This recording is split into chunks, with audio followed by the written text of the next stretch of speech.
live. Okay, so I obviously want to play more of this amazing career mode. We are in Josephburg, Alberta.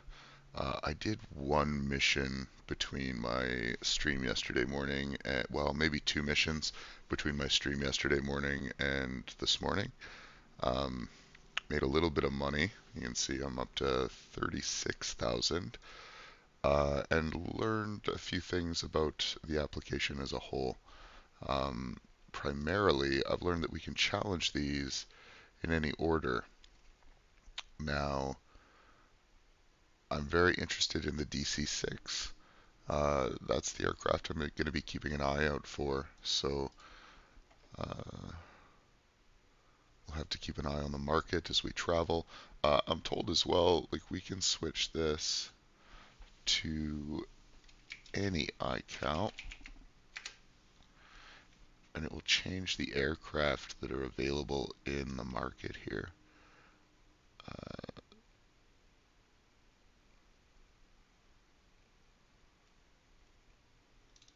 I wonder.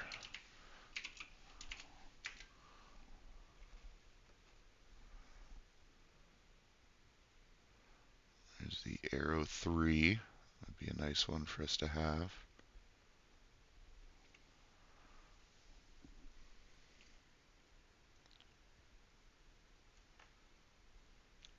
So, yeah, I don't. Is this where we were? Kerrigan, I really don't need you up and about. Fuck off. Okay, so I think we'll just continue our travels westward. I kind of want to hit Jasper, Banff, and then just fly about there a bit. And hopefully, somewhere along the way, we will come across an aircraft that we want for sure. So let's see, where should we be going? Now, I still want to avoid anything with a time limit. I'm not into any of that high octane shit right now. We could potentially risk some of these sensitive cargo missions. Um, they pay all right. They require a very gentle touchdown, and that's not something I'm particularly good at. The mission I tried yesterday was one of these medical ones, and it was cool. There was a bug experienced while picking up the medic prior to uh, traveling to the drop zone. But once we got that figured out and the got to the drop zone landing area, there were actually emergency personnel there, which was really cool to see. There was a plane that had crashed into a building, and there was a fire truck uh, and whatnot. So it was really cool to see all of that implemented. I really enjoyed that. Now I've not tried these tourist missions before, but it seems really cool. You make 4,000 bucks to take someone near a point of interest. Uh, that's really neat. So I really like that idea, but it doesn't. It takes you back to your starting airport, right? So if our goal is to travel to make our progress westward, then we're going to need something where we're delivering cargo. But we could also just go to the market section here and search. Now this will show us all of the cargo that's available in the area that we are, near the airport that we are. So like, if we wanted to, I'm not sure what Jasper's iCow is. Bear with me a sec. I'm just going to see if I can pull that up in SkyVector.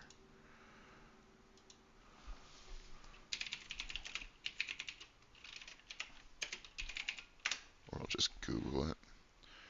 Jasper's Airport iCow is Charlie Yankee Juliet Alpha.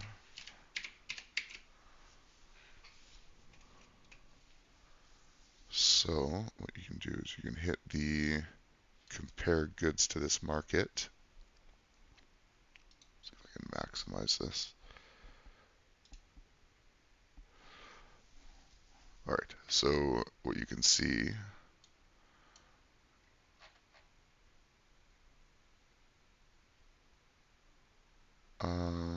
now if there's no comparison, I wonder if that means that your arriving market uh, does not have that available to sell, or maybe it is the same price, something to this effect.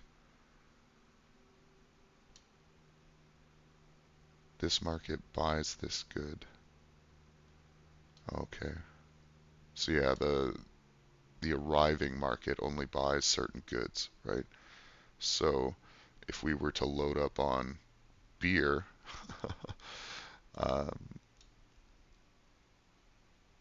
I'm not going to. It's a fragile good or a sensitive good, so it'll be too risky to land in Jasper and not just trash it all. But uh, we could make a decent bit of profit if we filled our cargo holds with that. So food for thought. No, I don't want to close that. So with that in mind, I think we're going to be looking for these cargo missions in our Cessna, ironically. So let's see. We want a cargo mission that sends us west, and ideally as far as possible. So let's sort by distance. My cat is just popping off already, so that's great.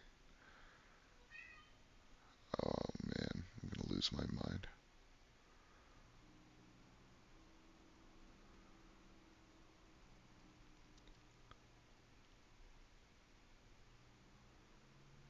Let's do, these seem basically identical, only one pays more than the other. I mean, we're carrying twice as much cargo.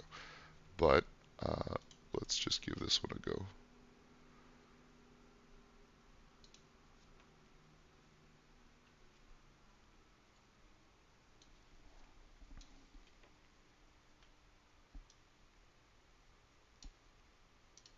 And just reconfigure things a little bit here.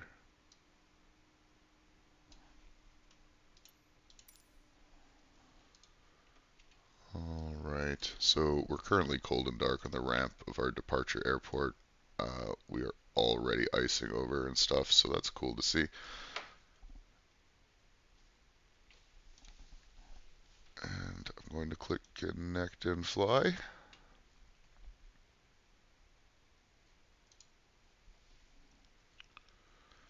Current payload. So I'm missing 43 pounds.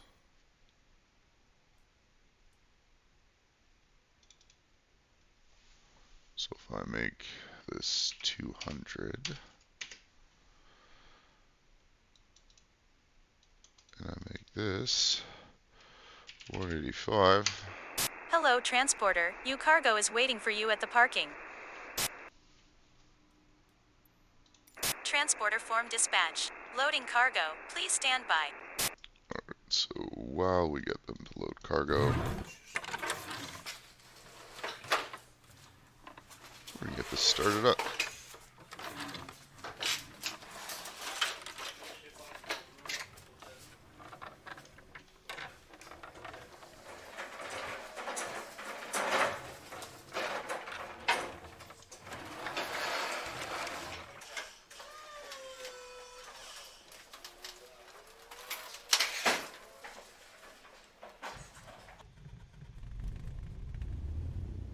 Transporter.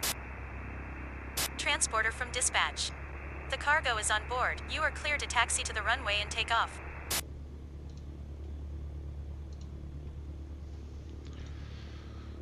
Alright, so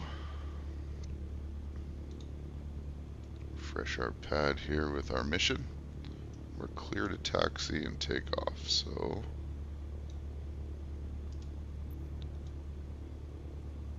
I like just aligning this with this bar here. Doesn't interfere with my view as much. Alright.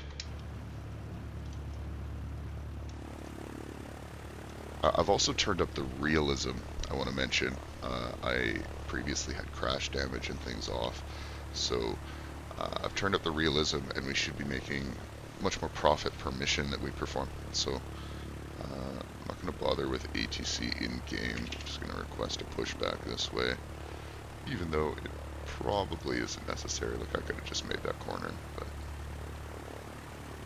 whatever again.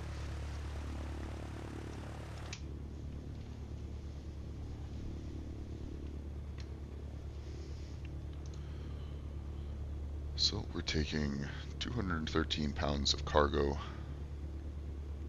to Charlie Echo Sierra 4. I should have to link up this MEDAR stuff at some point if I'm going to be serious about this career mode. Oh, I think I double clicked. There we go. I like flying with the satellite view.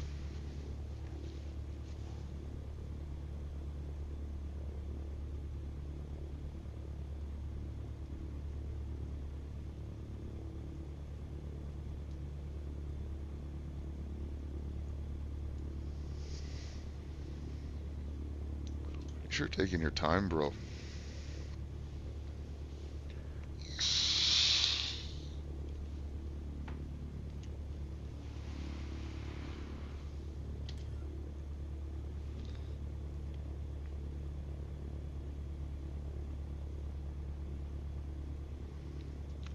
In my experience, those landing guides, or specifically the parking guides, they didn't see, or I'm sorry, the taxi guides didn't seem to impact my realism score to the degree that you'd think, so I'll probably continue to leave those on because I'm a filthy casual scrub. Okay, come on, go forward. Go forward. I'm gonna set my flaps for takeoff.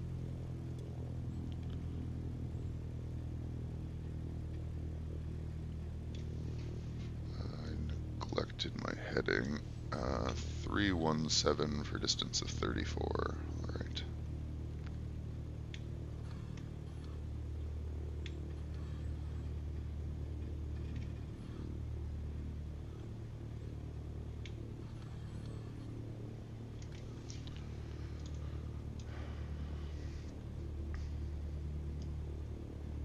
Right. I forgot this thing like doesn't have a conventional heading bug. I have to just set my compass. Oh, that sucks.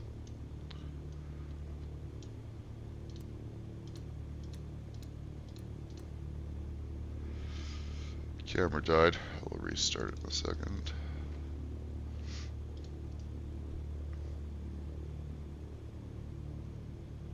Alright, all this seems fine.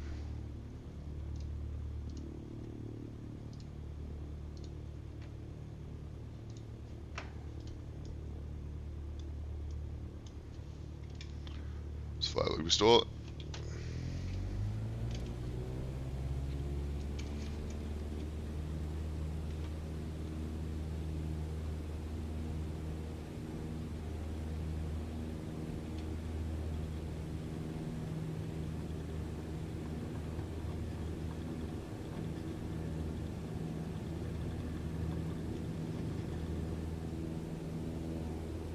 Transporter, good flight.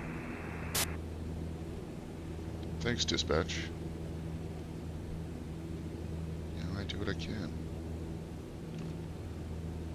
First stage of flaps up.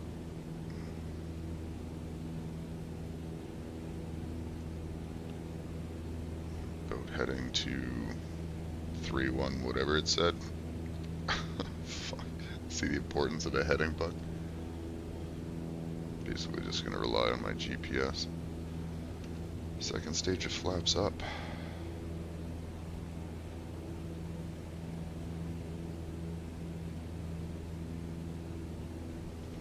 If I am going to rely on my GPS, just get some speed here.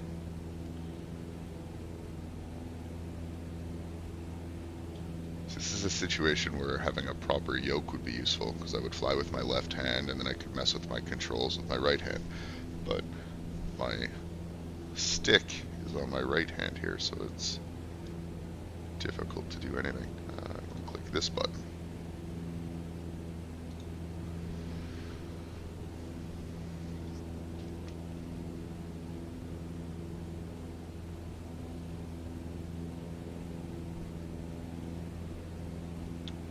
need to go much higher than this. Alberta is flat and boring.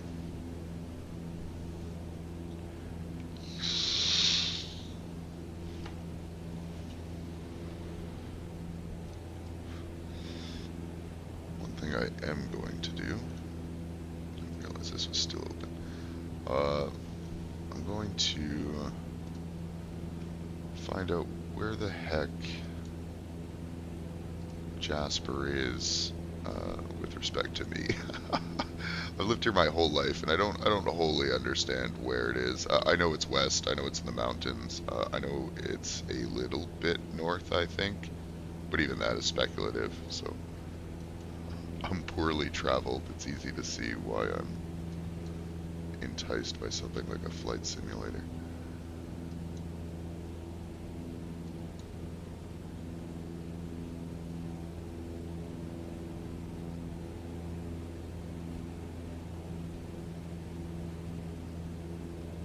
Okay, so it's actually a little bit south. Jasper, that's actually not the airport I was looking at. Charlie Yankee Jasper Alpha. Jasper Alpha, Juliet Alpha.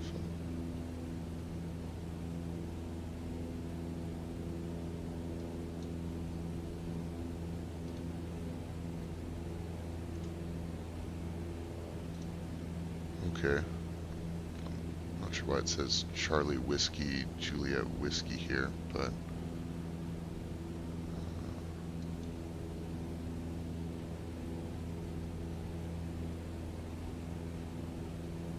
there's Banff.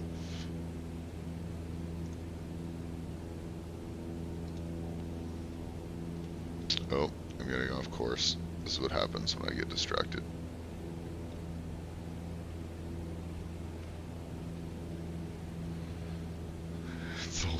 It's also why I don't do any of the timed missions because I would be late.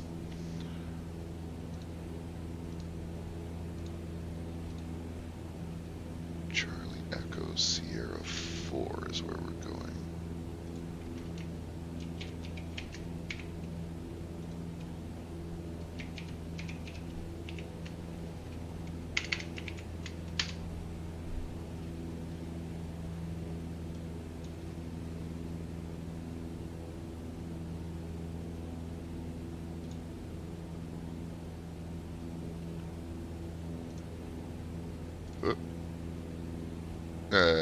Okay, there we go. So from our destination on the mission we're on currently, this is the heading we're going to hope to hold, or at least progress through, 233.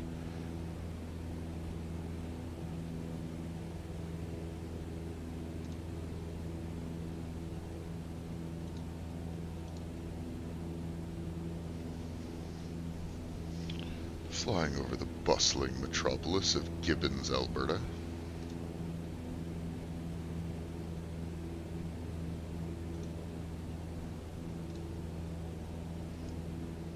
Oof, windows are starting to ice up. I hope we don't have weather problems. Like if I start icing over, I just don't know what I will do. It won't be a good time.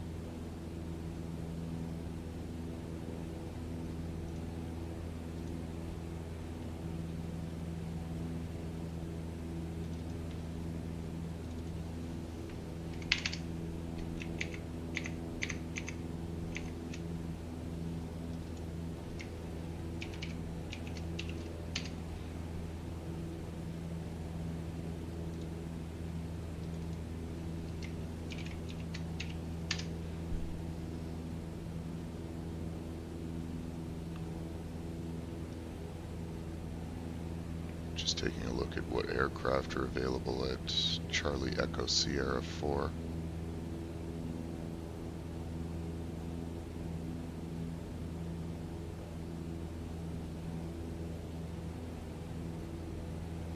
not much that's exciting. There's the Cessna 152 aerobatic.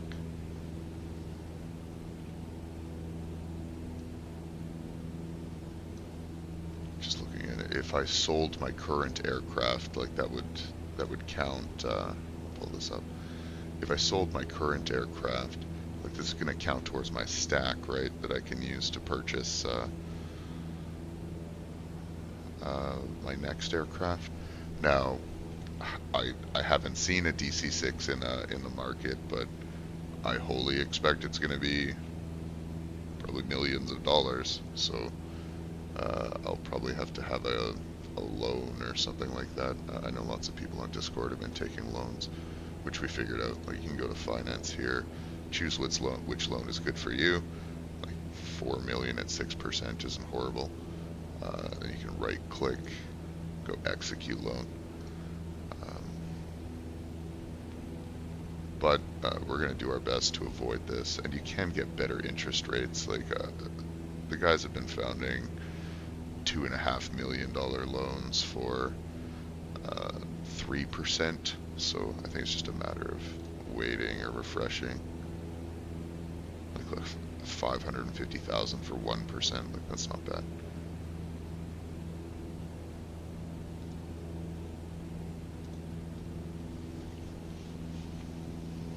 But we've got to find an aircraft that we want first. I have to see a DC-6 available at an airport or some alternative. It would be nice to see an F-35.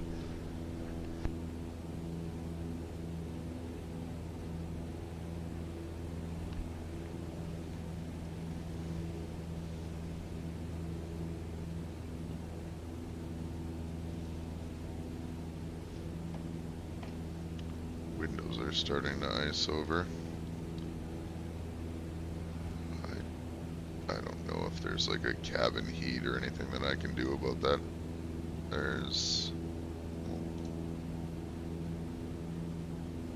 Here we go. Maybe if I do this.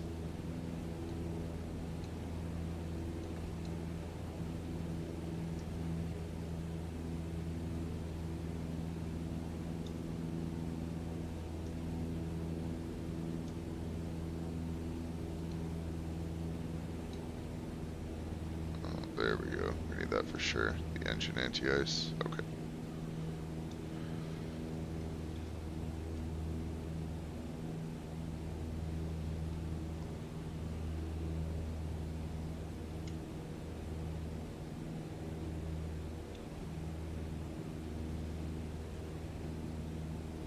Losing some altitude there. Not really sure why.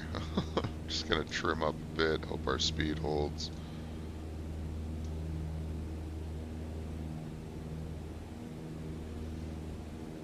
I mean, it definitely has to do with this, right? Like,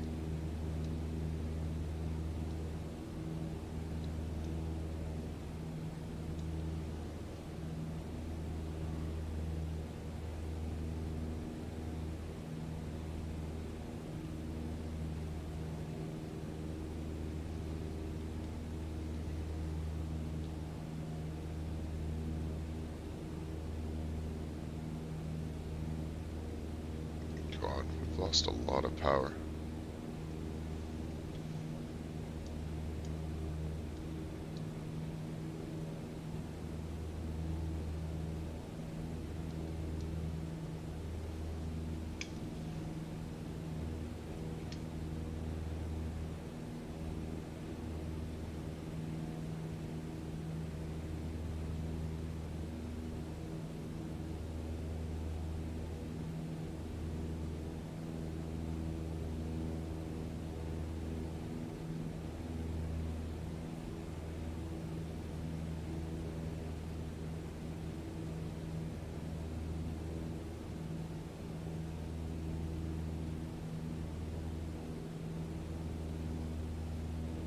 Little worried. little bit worried.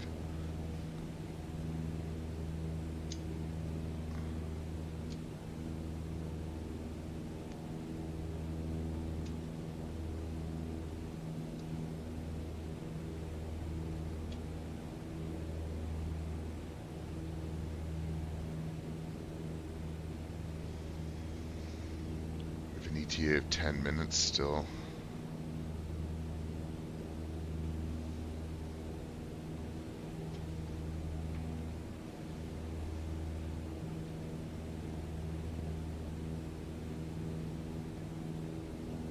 I mean, we might be okay.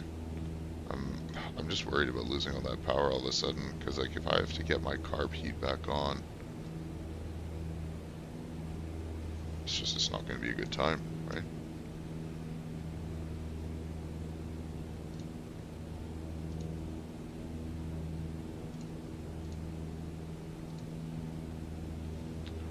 Sure, we're fine.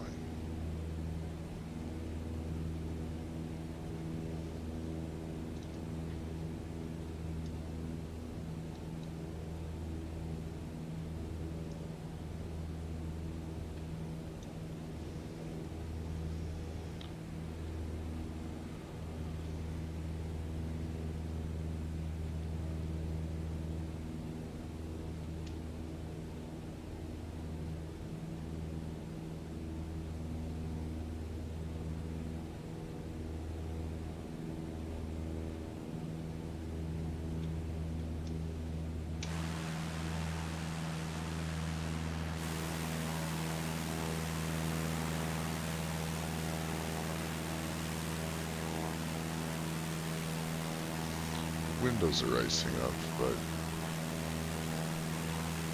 doesn't seem too bad otherwise.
Okay. I was trying to perhaps stack a mission that would automatically continue after the next one, but you can only, it says you can only stack a mission at pilot location, so maybe we'll have to investigate that once we land, since we're kind of in the middle of nowhere right now.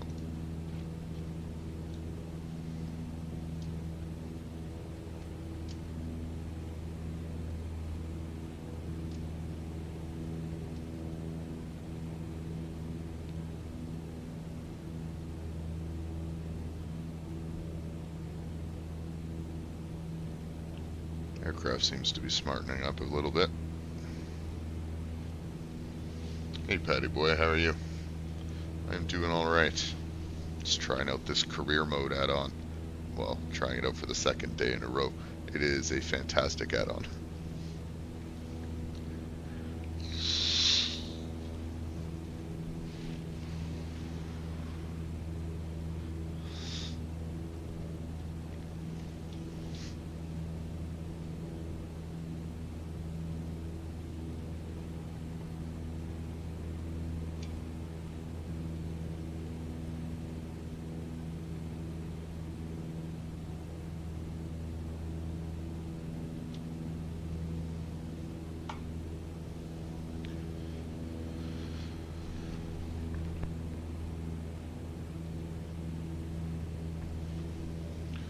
We are 8 nautical miles from our destination, with an ETA of 5 minutes, it says.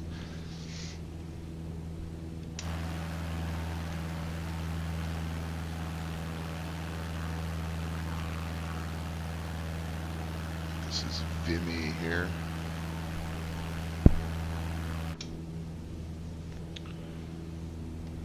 It's like, for all intents and purposes, a full-fledged career mode. Like, it adds objectives to gameplay in the flight sim. So it's called NeoFly, and you basically start a pilot, and you start with a little bit of money and a Cessna, and then you perform missions, or you can trade uh, goods on the market, and just like fly from point to point completing these missions in order to gain money, right? And then as you complete missions, you also gain experience, which ranks you up and gives you access to bigger missions and harder missions. Currently, I'm a second officer, which is the second rank. And you also have to get qualifications for more complex aircraft. So all the way up from single engine piston to heavy jet, they'll have their own qualifications.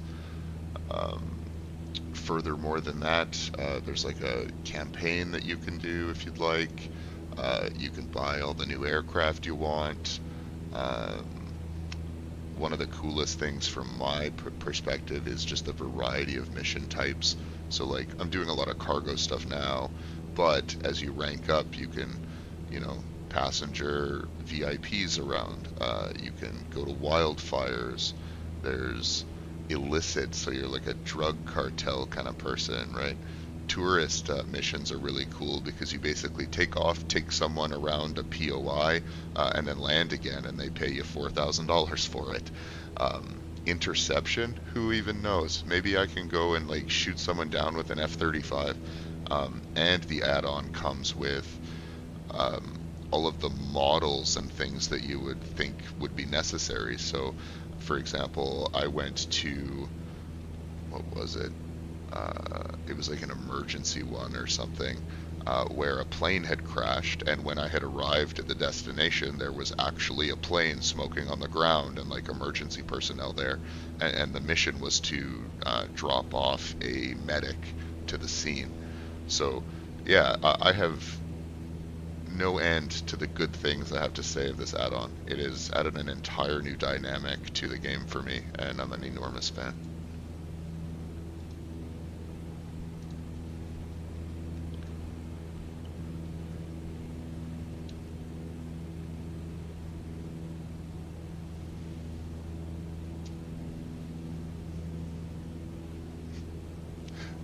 Not sponsored.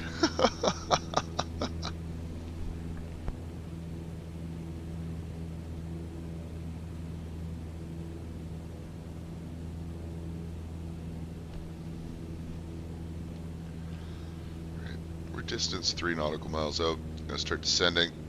We somehow climbed up to 4,000 despite our fear of losing all our engine power, so we can actually see our airport there. So we're gonna go hard right and descend quick.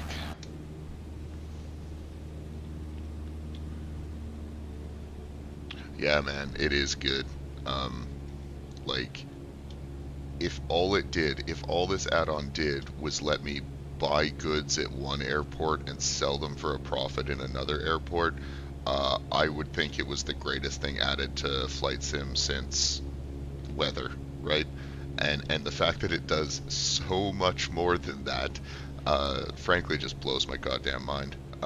They need to talk to Microsoft, and Microsoft needs to implement something very similar to this, just ASAP. I would pay $100 for this to be DLC in the game versus the garbage we got from things like Reno. I paid $80 to fly in circles with 3 planes, and this kind of stuff is. And here's the catch, man. Here's the catch. The catch. It is free. This add-on doesn't cost you any fucking money. Like, you can donate and get a couple extra mission types and things, and like, I probably will, because holy shit, it's worth it. But everything I've shown you and used up to this point, 100% free, and takes like 15 minutes to, well, 15 minutes is a lot of time. Doesn't take a lot of time to install.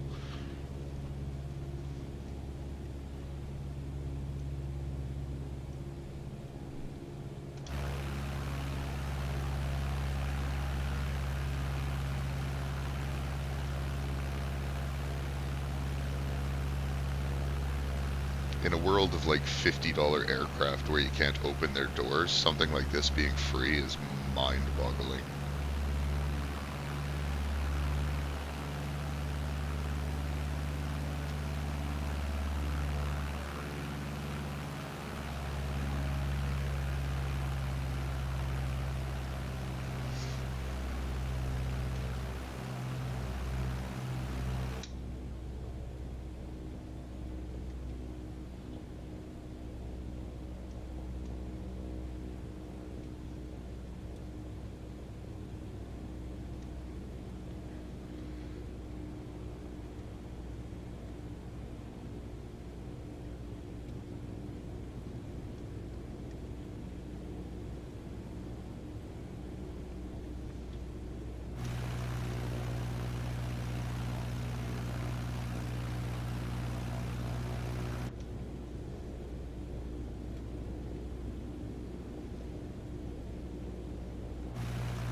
Looking forward to these trees right at the end of the runway. A big reason why I don't do any of the sensitive goods missions, because I know all of my landings are going to be hard and fast.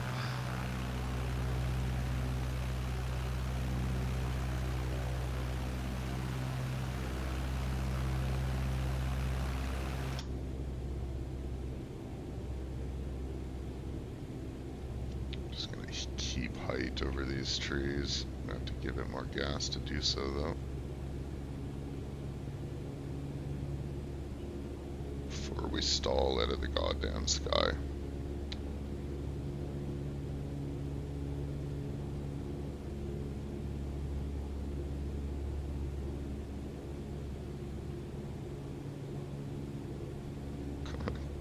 Really don't want to clip my landing gear on these trees.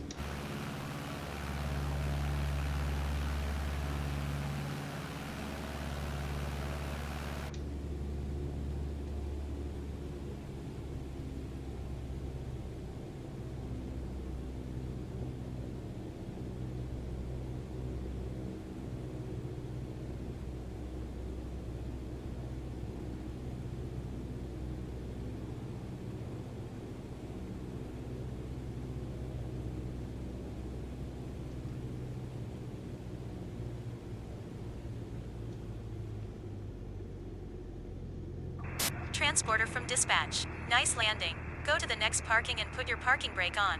I'll be in touch. Thanks, dispatch. That was an okay landing. Usually I'm all over the shop.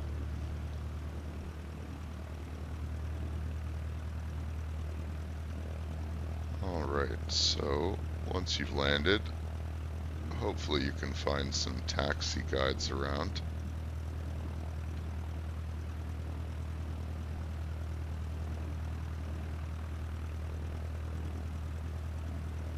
Though I gotta say, alternatively, I think it tells you to put your parking brake on, right? That's really the trigger for the mission. If you break down the just the game mechanics, when you hit parking brake, it'll trigger if you're at the right airport. So like, I could probably park here at the end of the runway and it would complete the mission for me, but just for the sake of immersion or what have you, let's just find a spot to park here, because I'm not sure if the add-on does it or if the sim does it, but I have noticed that you do actually get your marshals over here where they expect you to park. Like, they've made the effort, right? That fire truck is just like the fire truck that I saw at the emergency I landed at yesterday, so maybe this is just like a little scene that the add-on adds to the airport that you land in, right?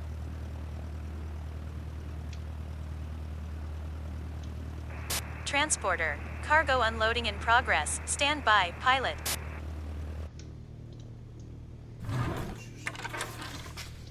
Now, all these sounds and everything, all added by this add-on as well. Now, I recognize they aren't always perfect. Like, it sounds like they basically forklift a bunch of pallets out of the back of my Cessna 152, right? But the fact that it's there at all, super cool. So while we're here, let's see if we can stack that mission.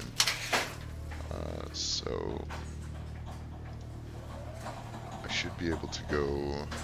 This is pretty much the heading we want. A little bit north. Cargo mission.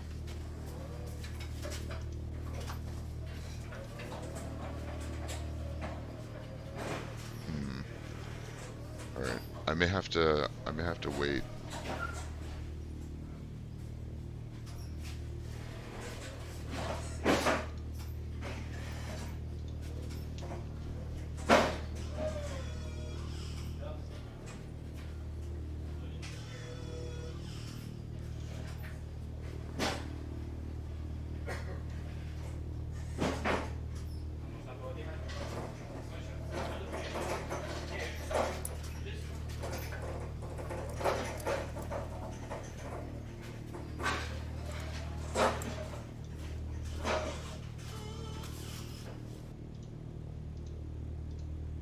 Transporter from dispatch. Everything seems Yeah, it okay. is free. The It customer doesn't looks cost happy. any money at all. Mission ended.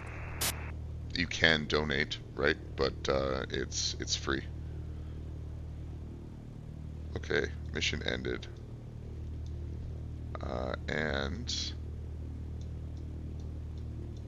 oh, stop lagging on me. Okay, and you can see we've made a little bit of money. So that was 3,000 or 4,000, I think, 3,000. So what we'll do now. So I'm just gonna like fill this up. Now there is a second kind of injection thing you can get that will link changes that you make to things like livery and fuel and whatnot here with the sim and vice versa. I don't currently have that, and getting the gas, your fuel consumption to match up has kind of been a nightmare. But I'm just kind of simulating that by letting this run me out of fuel as I fly, and then you can purchase more fuel here to fill it up in here. That's good enough for me. Now, mission. Let's see, let's go. We're looking for something close to a heading of 233 that doesn't require me to go back. Like these would, but I have no faith in my touchdown speed. So let's go this one.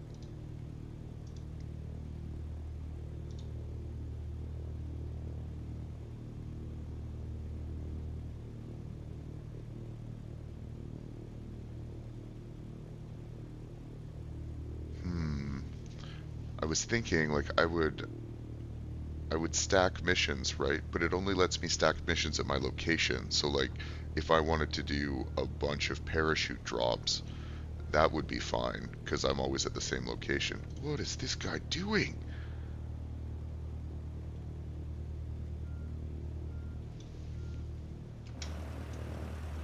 Bro. But I don't think I can add missions to the chain from like my next airport.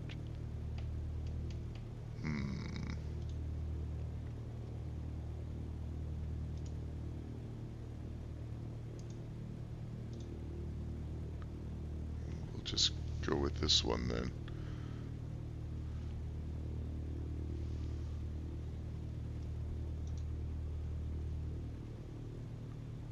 Alright, payload missing 11.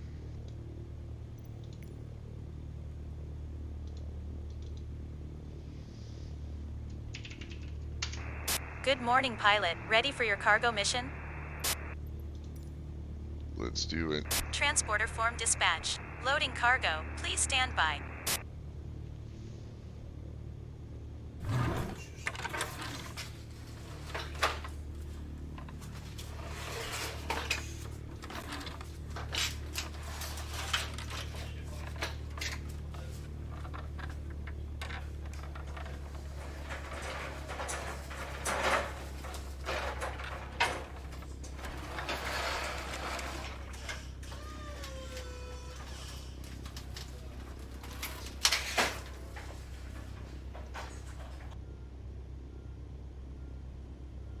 Transporter.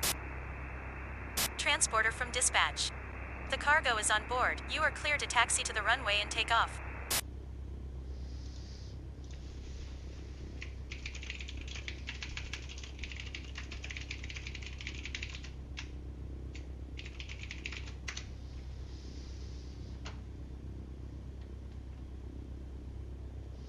Yeah, the load sounds are really cool. They've added lots of things like just assets, sounds, and models. Like one of the missions is a wildfire, and there's even smoke like coming off the trees and stuff. I haven't seen it personally, but that's what's been reported anyway, so it's really exciting. I'm going to log into the voice chat of the Discord that I'm in. I assume that Captain Chris Peoples is going to join us. Um, he's having a bad time with a TV he purchased recently, so I kind of want to hear him rant.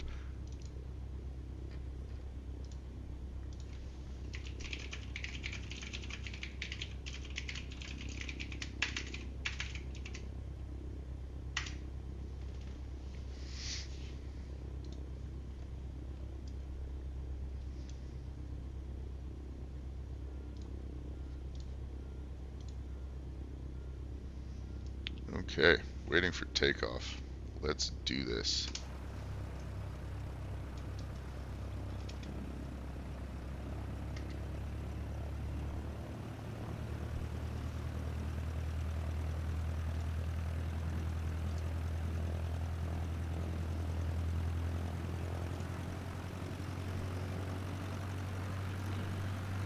I just got a message from work an hour and a half before my day starts at fucking 5:30 in the morning.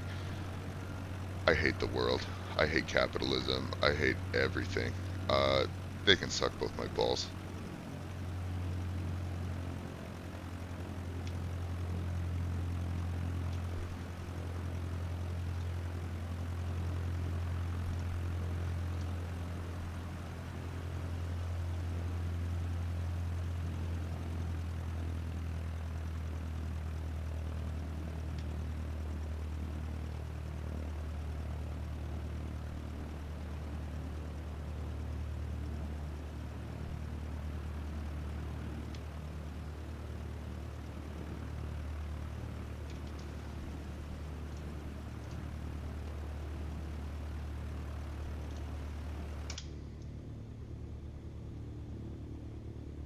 Okay, I think that's all there is to it. We're ready to go. We're loaded up, heading 264, 25 nautical miles.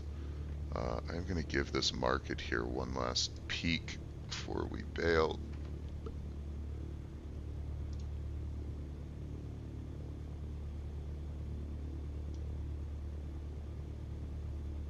Could buy an Icon A5. Hot dang. Nope. Okay, let's go.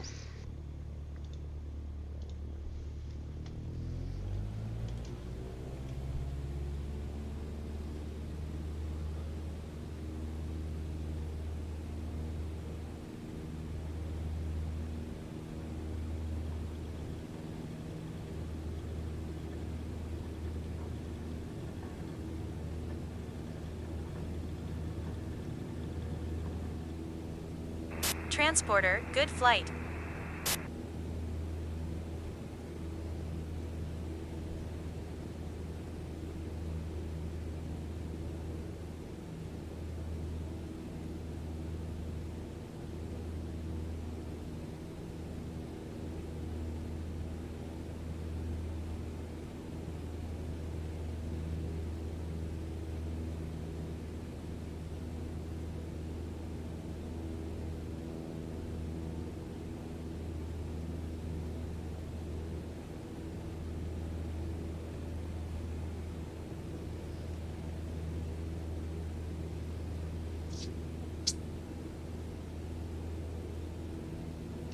Wait, I think my...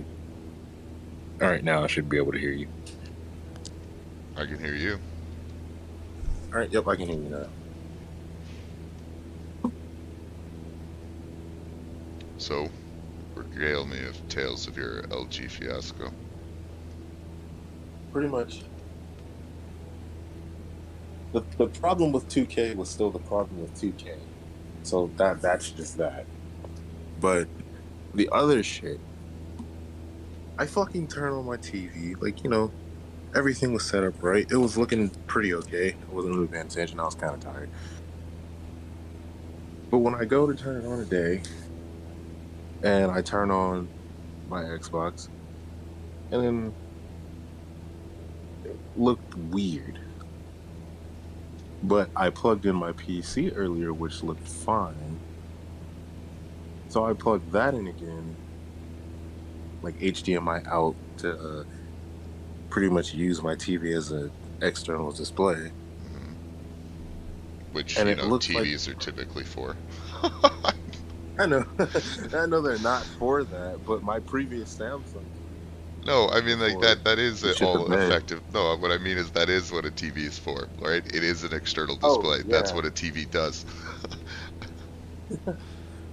it's like it looks like absolute dog shit, and I'm just going through setting after setting. And so I messaged my friend. He used to work for LG, and he was like, "Oh yeah, I wish you would have said something to me beforehand because LG TVs are dog shit." He's just like, "Return that and go ahead and get your Samsung TV like you." Well, oh man, God, I'm so happy that I don't have a cable shackling me to my freaking computer. I have a Toshiba TV, and I got it kind of as a cheap 4K entry level TV at the time, and I've had nothing but problems with it. I can say that. Ugh. It's I just like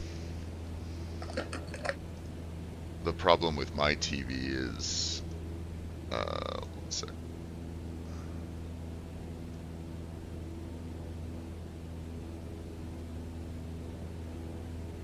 The fuck does all this mean? Uh, Done. I think. I don't. I'm trying to. Whatever. I've banned that guy chat. I don't know how to remove his message, so y'all can just deal with it. So, yeah, my Toshiba, like, its quality is okay, but apparently the model I have has problems with static or something, like, building up on its motherboard. So, like, oh, okay, I know what you mean. yeah, like what it means is like occasionally, or the longer the TV's on, it will just start to like pixelate its image randomly and then correct itself, and it is infuriating. Like, oh, it's so bad. Yeah, I'm going back. I'm going back today, and I already talked to them. Going back today, and they're gonna basically let me exchange it, and I'll just pay the difference for the extra money that would be the Samsung TV. But TVs that don't is that. excite me anymore, honestly. Like I haven't seen a TV that's been released that I've been like, oh man, that's really sweet in decades. Like everything that comes out now is some smart TV that wants to like cover your screen in ads and links to Netflix. Like, fuck off. Just give me a TV that shows me what I put in it. Like, That's another thing too. When I turned this thing on for the first time, even after customizing it, it just showed me a bunch of bullshit that I didn't even care about. Whereas with my Samsung TV, after I customized it, the only thing it showed me is shit that I wanted to see. Like it was to the point where I was getting notifications through my TV about like the different Xbox like add-ons, which is something I don't mind seeing because that's something I customized it to do. I mean, if it's something you want, fine. Like, make it happen. That's good. But like, I just hate that you can't get a TV that's just a TV anymore. Like the first company that releases a high-end display that doesn't ask me for my Wi-Fi information or to connect my social accounts, that company gets my fucking money. So you mean a monitor, pretty much? Yep. Yep, I want a company to release a 55-inch 4K monitor that doesn't cost me $10,000, $15,000. That's what I want. That is fully understandable. You know, if somebody came out with a fucking 50-inch like 4K monitor with like 120 hertz or But like, that's the I don't know. frustrating thing, man. That's all a fucking TV is. That's all a TV is. Oh, you can get 4K TVs with that refresh rate. Just fucking get those TVs out again. Make them TVs.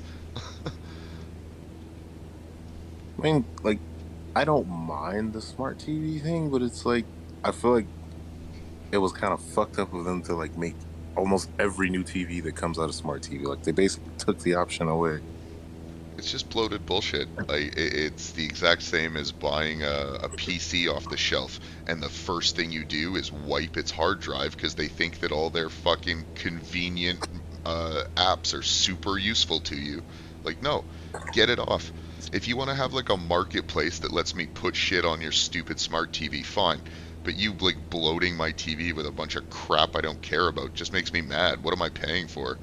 I'm paying for you to put a bunch of extra junk on my TV? Okay.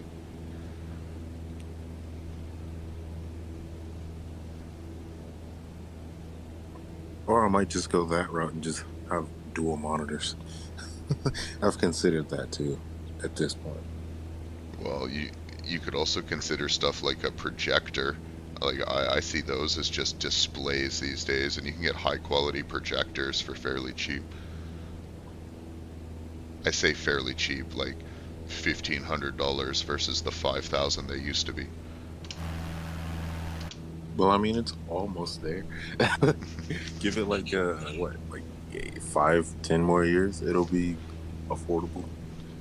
Yeah, I mean, it depends. Like if you spend that on three TVs in that same time period, and projectors are pretty cool now. Like they're pretty low profile. You can turn your wall into a screen.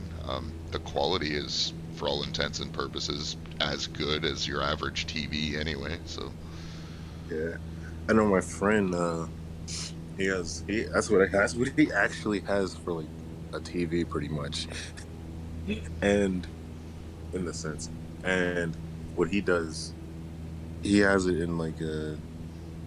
He's bought a house. When he bought a house, he made like a specific room just for it, and he put like a black background to where he wanted it to be.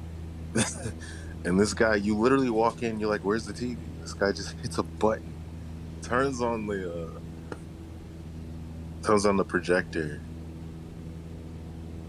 and if you didn't know where the projector was, you would think that this fucking wall had like a secret TV behind it or some shit that just comes to be because it looks so like it literally looks like you could just like take it off the wall and take it out of the place. yeah,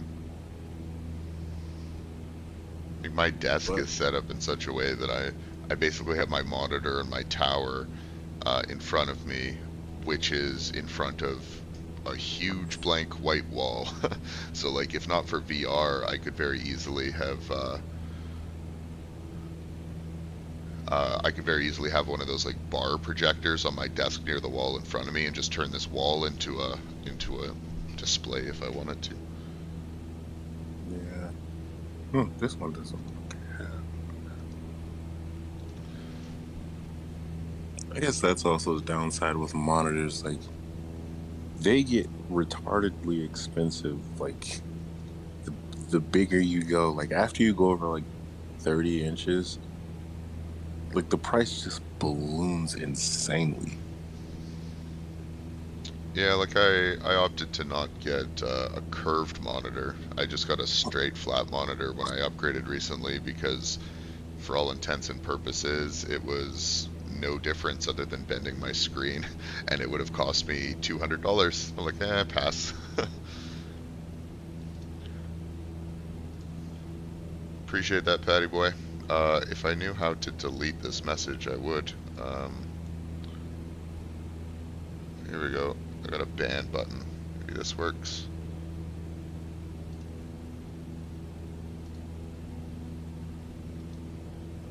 Yeah, there we go. Somehow worked for it.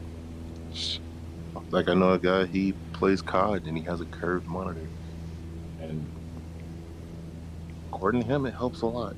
I don't know how, but hey. I mean, of course, according to him, it helps a lot. The guy spent $200 for a bent screen. He's gonna justify that shit for the rest of his life. I just don't see the point. There's maybe I don't care enough about my quote unquote eye strain. My eyes are garbage as it is, but like it isn't a big deal for me to turn my head exactly 1 degree to the left. You know what I mean? Like I don't Yeah, understand the big appeal of a curved monitor. Fuck off. I mean, yeah, because for all that, even like the people in like the flight sim community, for the most part, like it's like I don't see the point in that either. Because I mean, you're not really getting more view. You're just stretching it, I don't which I it don't makes it work. feel more immersed if it's wrapped around me. Maybe I'm just a fuddy-duddy. Like I just don't feel more immersed. I think it's cool if you have the money and you want to do it. Cool. It makes your setup look awesome. Absolutely go hard. I just don't buy the whole like ergonomic side of it. I don't. I think Yeah, that's just people trying to make themselves justify a purchase they otherwise don't need.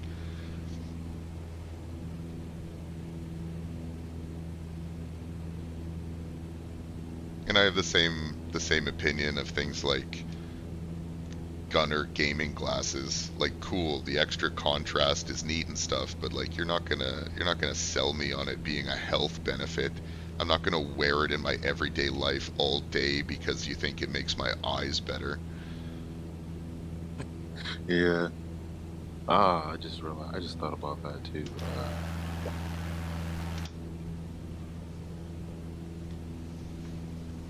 Oh, that's right. I'm getting a sound bar anyway. Fuck it.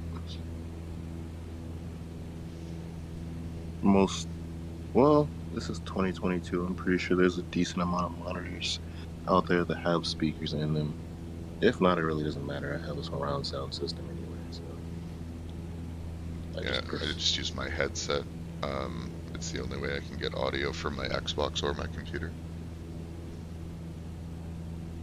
Yeah, you pretty much said fuck the TV, or did the speaker stop working on the TV? Well, the TV works, but it's kind of isolated from the rest of everything I do in my house. So, like, I would just have my Xbox connected to it, and frankly, my TV's quality is worse than my new monitor's quality anyway. So, I've just kind of Yeah, put everything all into one entertainment hub, which is effectively my desk. I've got my computer, my Xbox, everything I really need, my VR all set up in this one corner of my spot.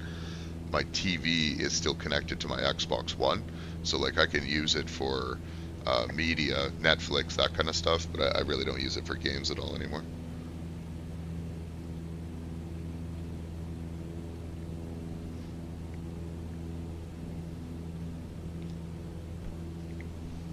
yeah.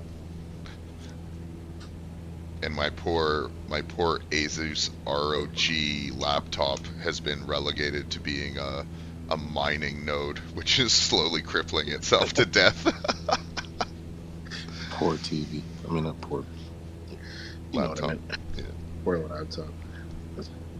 Its fans are dead. Like its graphics card overheats every time I turn it on, basically. Oh god. I literally have a desk fan like tilted pointing at this thing's vents on 24/7.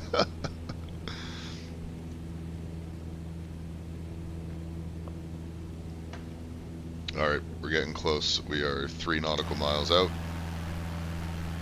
We should have started our descent a long time ago because we can see the airport there. So we're gonna go dead stick and pray.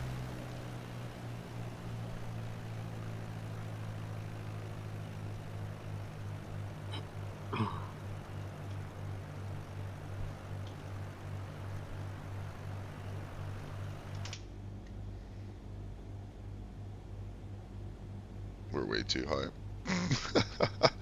My Cessna 152 with a casual descent rate of 2,000 feet per second. Jesus. But Oh, damn it. I gotta start. I gotta pay attention to my distance. I always start my descent too late. I've relegated my Series X back to the closet.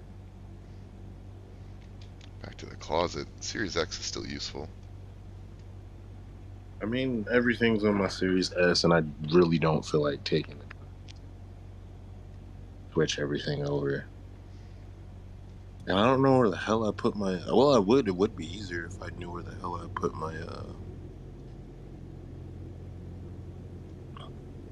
memory card thing at, but I don't know where I put it. It's somewhere in here. If I find that, then I'll switch the two, and the Series S will go in the closet. If not, All right.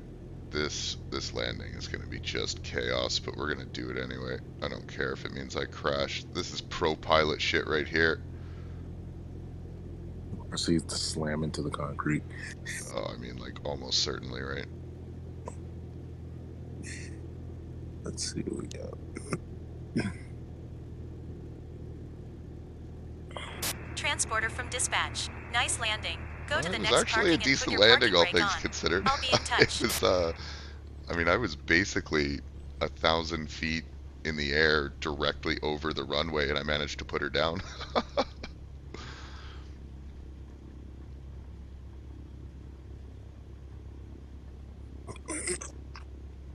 When in doubt.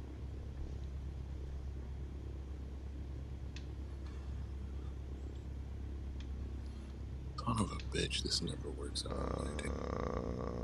Wait, what? Is this a taxiway? Yes, it is a taxiway. Did you land on the taxiway? No.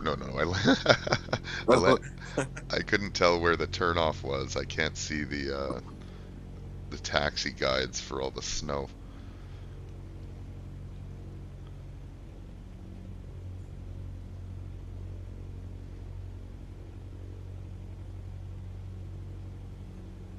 tell you, that's one thing I can count on.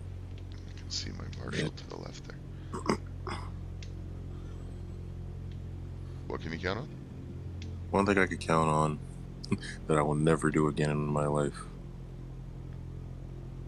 If I know something works, I will not deviate from it.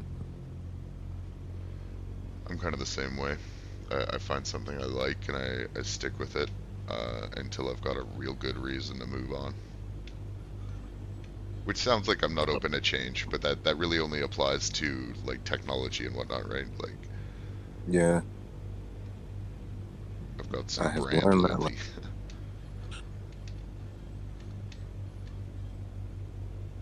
Why is this guy parking me in the grass?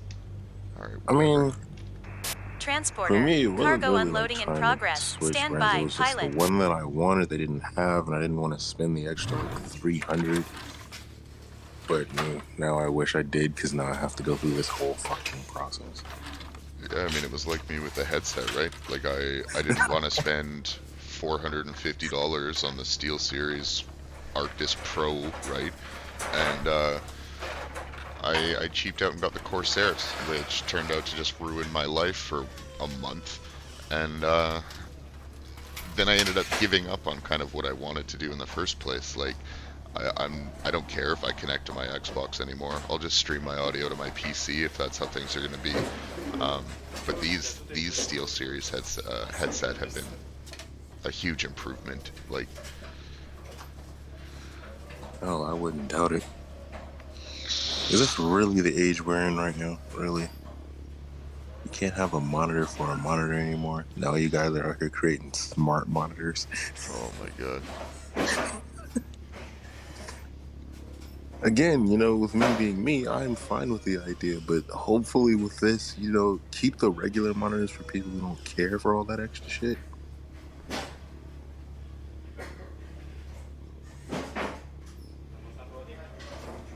Just waiting for them to unload my cargo to complete this mission.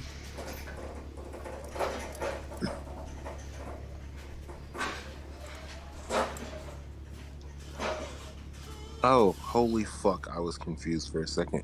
I forgot I had my VPN on, and it Transporter from gave me dispatch. The cargo was picked up by the customer. Your mission is completed. I don't even know where the fuck this is. 900.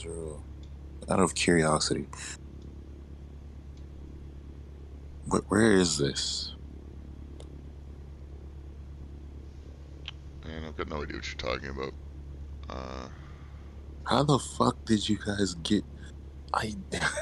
Oh no, I was because I was looking at the shipping on this monitor, and it was like, oh okay, that updated. Cool. And it was showing the wrong zip code. It was showing me somewhere in Bellevue. I don't live well, I mean, I'm close to Washington, but still.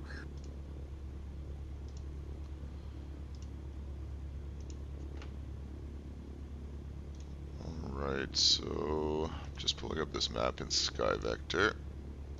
We're going to change this to our current location.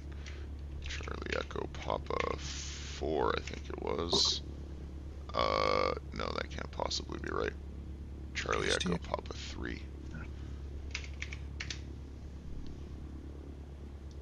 Alright, so we want something with a heading of 230, or as near to 230 as we can manage. I think I like this. I'm gonna, yeah, I may just return this and just get it directly through Samsung. Yeah, I'm just gonna do that. I'm just gonna return this piece of shit. Here's 250, but it doesn't pay a lot.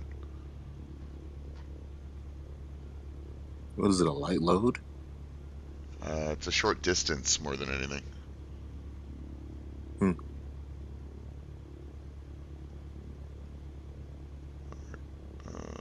You know, we're going to do a passenger mission from Charlie Echo Papa 3 to Charlie Yankee Zulu uniform.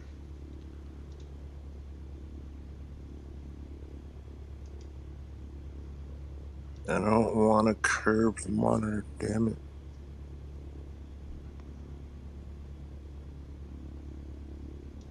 Man, I'm kind of tempted to buy the Arrow. Wait, did that just come out, or? No, I mean in the career. Oh.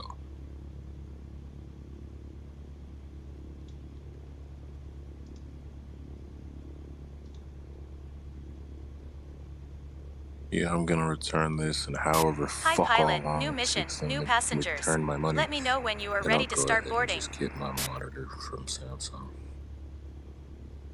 Transporter form dispatch. Boarding passenger, please stand by. And this, ladies and gentlemen, is why you just don't.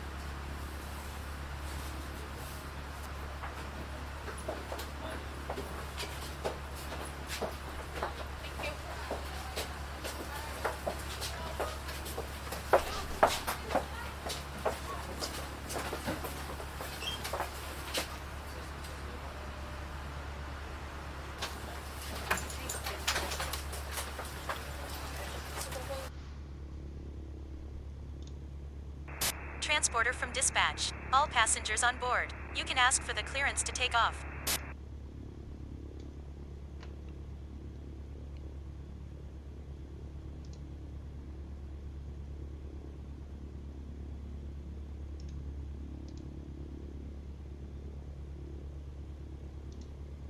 Oh, weird. This like previous mission that I had stacked here apparently is on the bottom.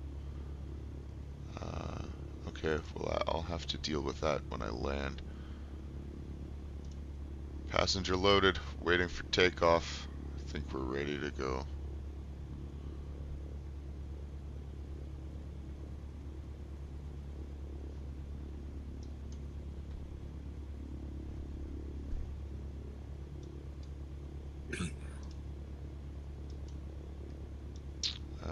This seems strange to me.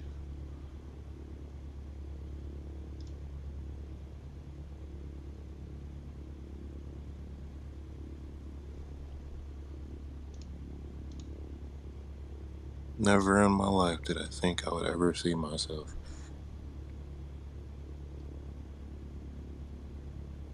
Seems like the map in the NeoFly add-on hasn't updated since the completion of the last mission. Okay, that's fine. Oh, holy shit. Note to self: next time, just check the Samsung app when you're trying to look for something Samsung, because they do have what I want, and it's actually like fucking on sale directly through them right now.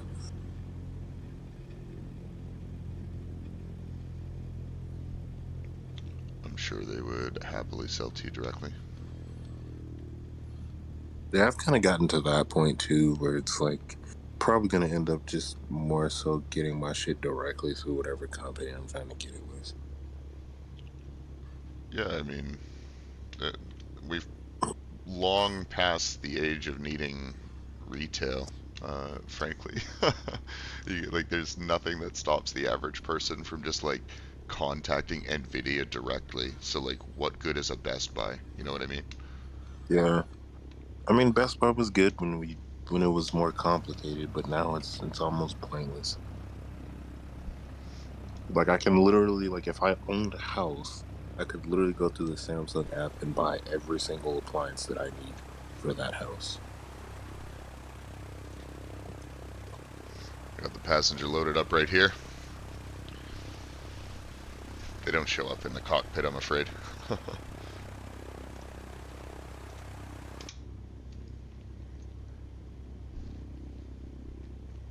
Alright, here we go. We're heading off to 274 for 48 nautical miles.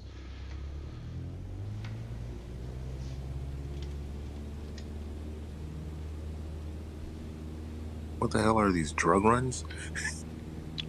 Nope, my first couple were cargo, and this one is a passenger that I'm taking west. Gotcha.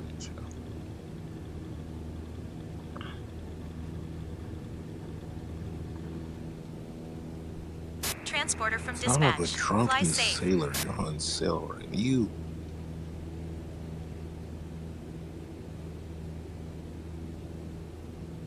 Lesson has definitely been learned.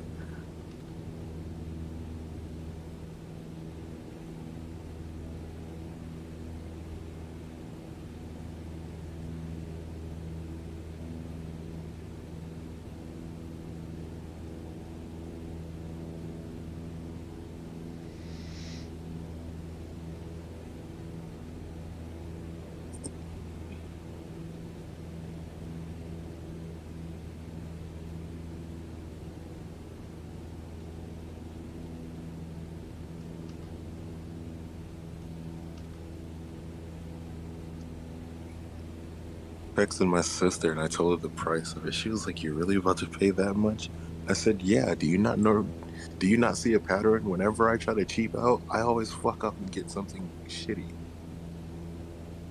If it means I have to save up a bit more just to know that I won't fuck up on a purchase, then by all fucking means." Yeah, it's hard to get quality in the age of everything's cheap.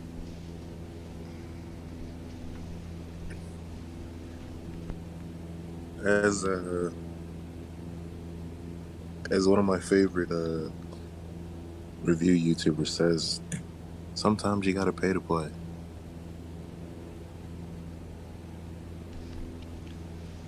And he's one of those guys. He's like, And that and I review don't really listen. was for Axie Infinity.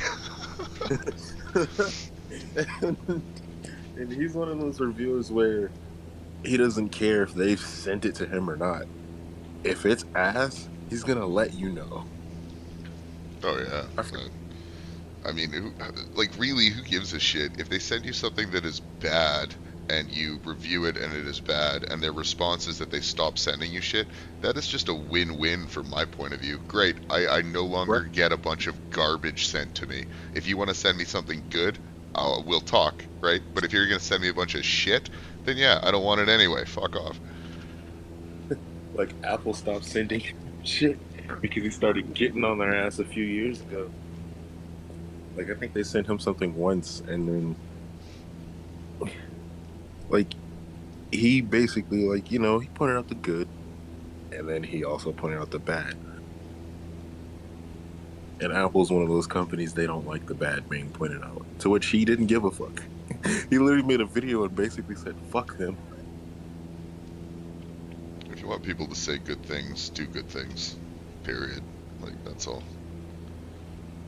No one has ever, like, enjoyed something and then started to talk shit about it. So just deal with it. They're not out to, like, tank your company. They want a product that isn't garbage just as much as you want their money, right?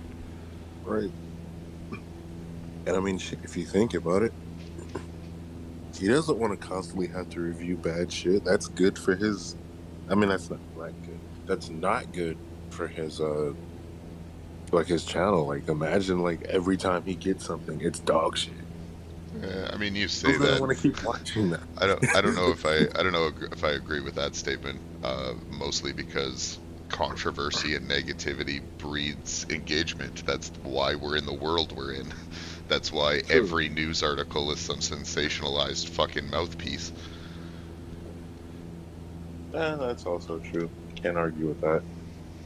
People engage more when they're pissed off, right? If someone's happy, they'll smile, they'll share it, they'll do whatever. But like if someone's pissed off, they'll rant at another commenter for an hour and a half. Yeah.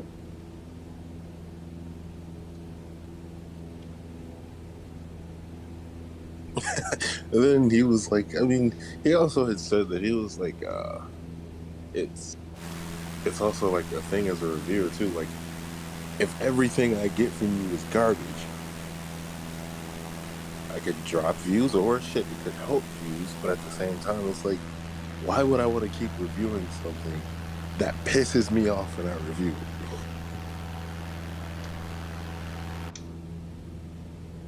I like I could not do that.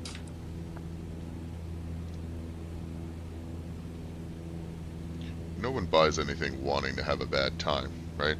Nothing would have made me Yeah. happier than for that Corsair headset that to do exactly what it advertised it did in a way that was not horrible. But I paid $150 for a headset that not only did not function well wirelessly, but required it to be wired and would regularly just drop audio and mic when it was wired even. So like, what have you sold me then? It clearly isn't functioning like a headset. So, uh, where do I sue? Like, I don't have the patience for any of that. I tweeted them a picture of me baseball batting their fucking headset because I just like to know that they know that I'm fucking disappointed, right? But I'll certainly never buy another Corsair headset again, and everyone I meet will know that I think that way.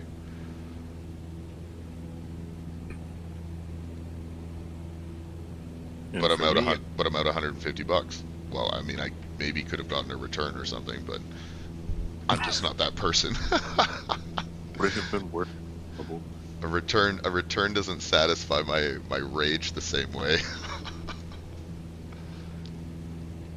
I mean, like for me, with some of the stress that a company will put you through just to give you a fucking refund, it's really not worth the trouble if it's under a certain amount. And this is gonna sound probably to some people that are like, "What the fuck?" But to me, if a product is worth 100 and like, if I bought a product for about 150, well, that's Canadian for me, so probably like 120, 130 for me. All the heartache that the companies here put you through just to return something is not worth. It's not worth it to me. I'd rather just chuck it and take the loss. Yeah, like depending on the company for sure. Some companies are good. Sometimes it's worth like looking into it. I had reached out to Corsair support at one point and gotten, I don't know, some minimum wage dickhead who didn't care about my problem at all. So yeah, I wasn't going to engage them any further. But for example, I've had issues with Logitech mice in the past. Now, when I say in the past, this is circa 10 years ago, right? But Yeah. at the time, their return process was super painless to the degree that they didn't even really give a shit if I had a receipt. Like I just showed them a picture of my mouse, showed them the serial number, explained my problem, and they sent me a new one. No questions asked. Like, If I'm not mistaken, besides the receipt part, it's pretty much still the same way because I think I had a problem with the well, something. Or it was the Keyboard. case that I needed one receipt in the beginning and I ended up just swapping it out anytime I had an issue for like 2 or 3 years. Like it was something insane. Yeah, like it's like even still, as long they don't really like even question it. It's just like, okay, you have a problem. Here's a new one. Well, they recognize that their reputation is more important than an $80 mouse. Like, Right. Plus, I mean, at this point, we all know that for the most part, anybody in the gaming community knows that it's really rare you're gonna find a relatively bad Logitech product. At least, like as far as their mice and keyboards go. yeah, like I used to really, or well, I don't use them now. I can't say that I dislike them in any way, but I used to use their mice a lot. Their G5s, where you could customize the weight and stuff, are really cool. I think it was the G5, G something like that. I don't know. I haven't really used their keyboards much.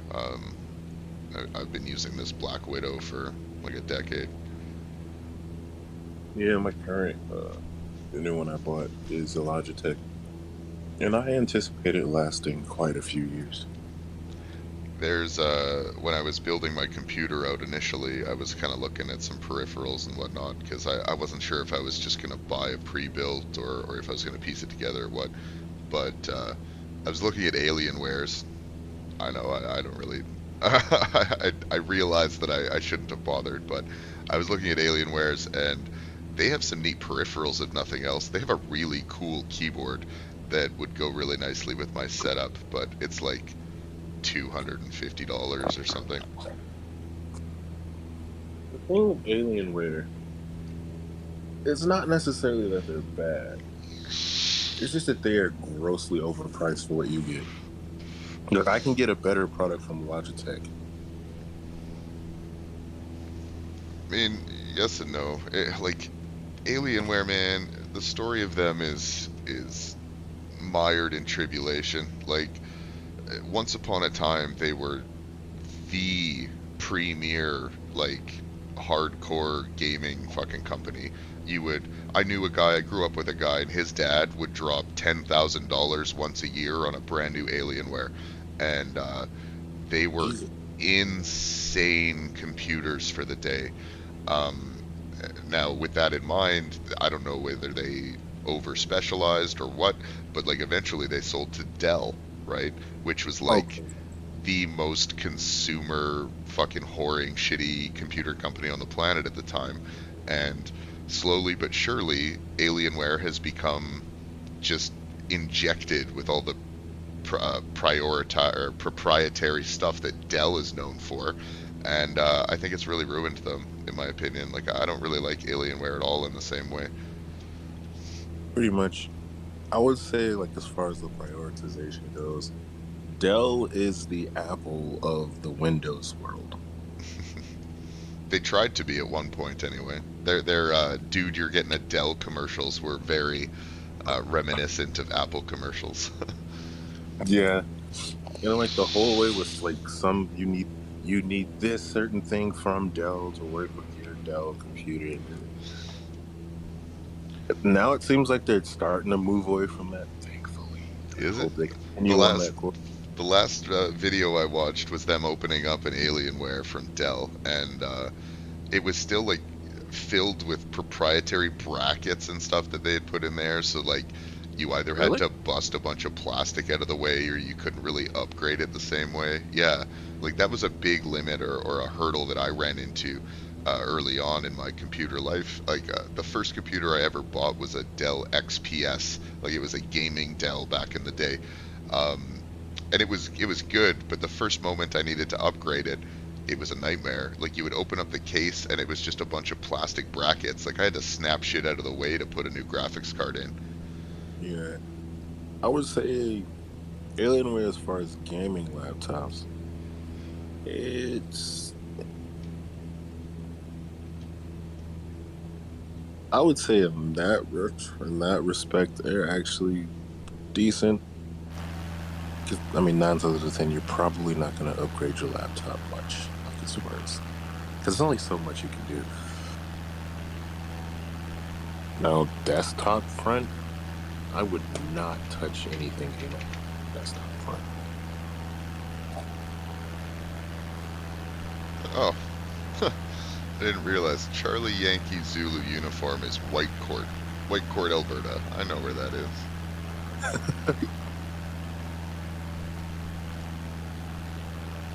I think there's an airport for that in the sim. I'll have to check that.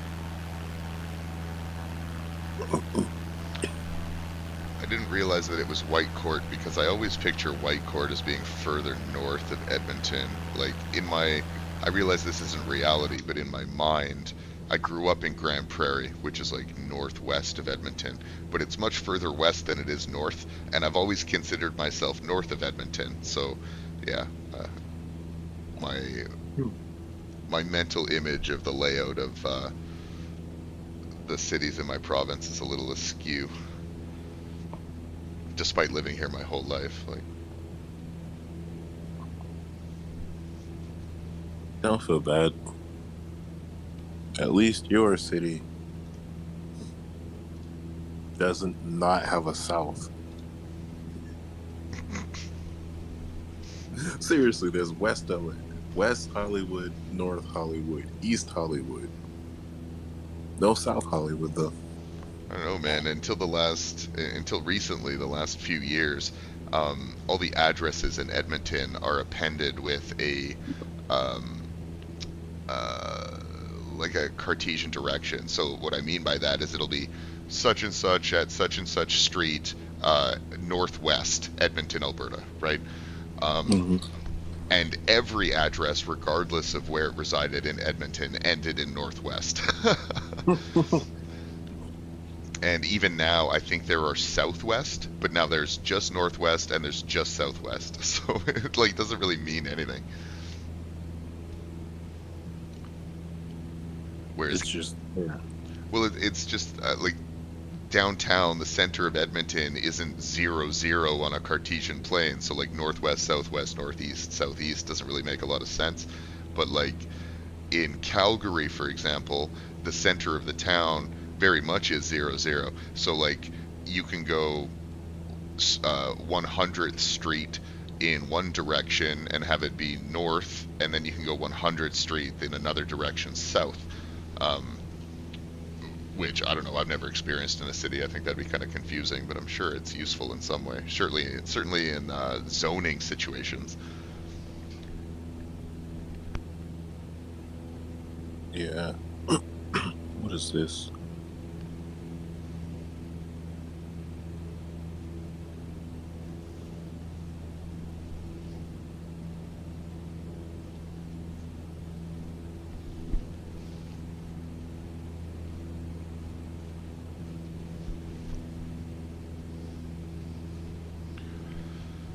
Still just carting this passenger to his destination. He's flying to White Court. He hasn't said anything this whole time.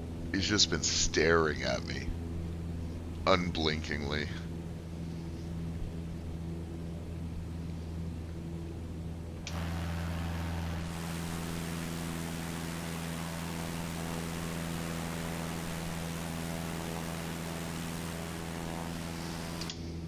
All I can hear over my headset is my passenger just breathing heavily for 30 minutes straight.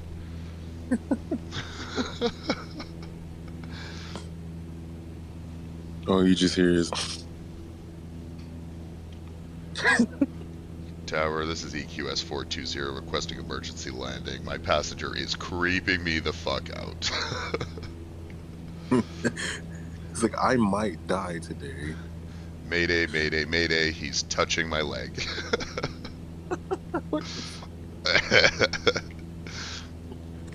Oh god, that sounds actually that sounds extremely creepy.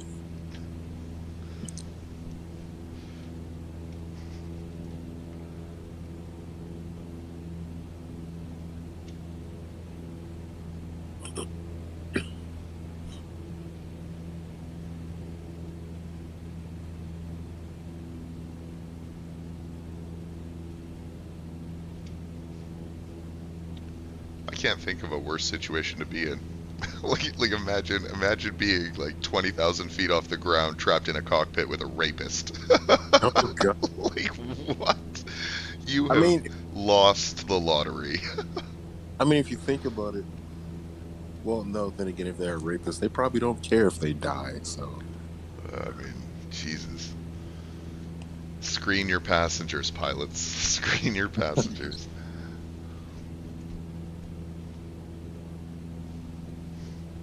it's like, oh, before you get on this flight, we need a background check. Yeah, for sure. I wonder if background checks are done for people just going in flights like that. Probably not, eh? Uh, that's a good question. Like if you go on a discovery flight, like you wouldn't need it on a regular airplane because the cockpit's locked. You can't get to the airplane controls. But if you're just like up in a Cessna with some dude, man, the possibilities are endless and terrifying.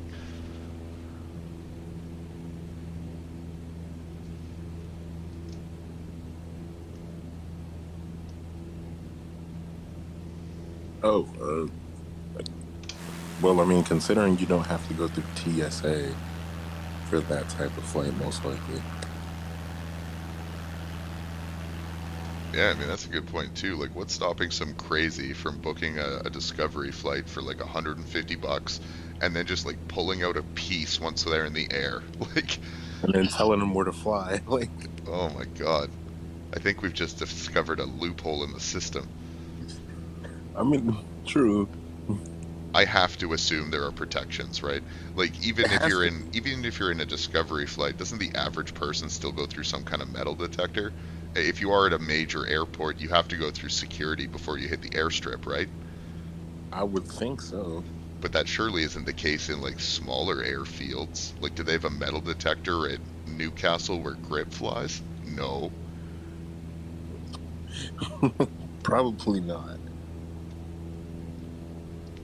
I mean, his stream starts with a video of him stealing a plane.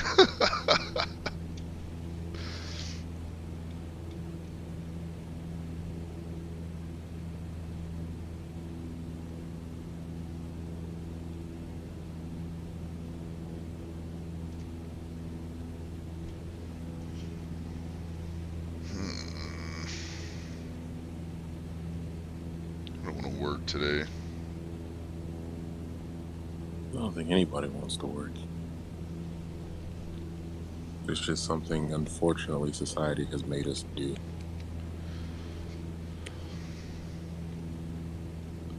Everyone go out and buy my crypto so I can retire, please. Buy my new NFT so I can retire. Yeah, it's the new pissed off EQ NFT collection, and it's just 10,000 JPEGs of me with this face, just fucking angry as shit.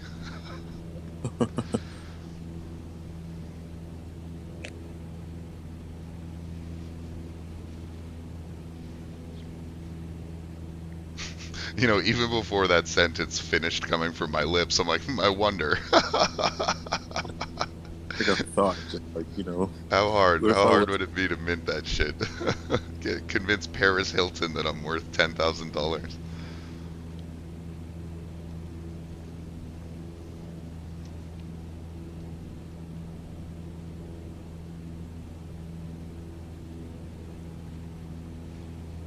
Oh.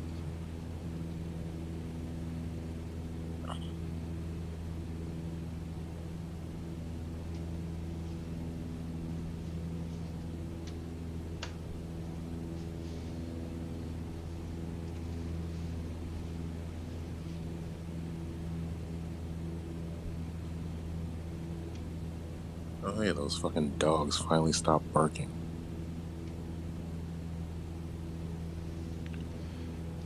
All I had to do was point my gun upwards and shoot. No, I'm just kidding. Starting to ice up again. Our windows were clear a moment ago.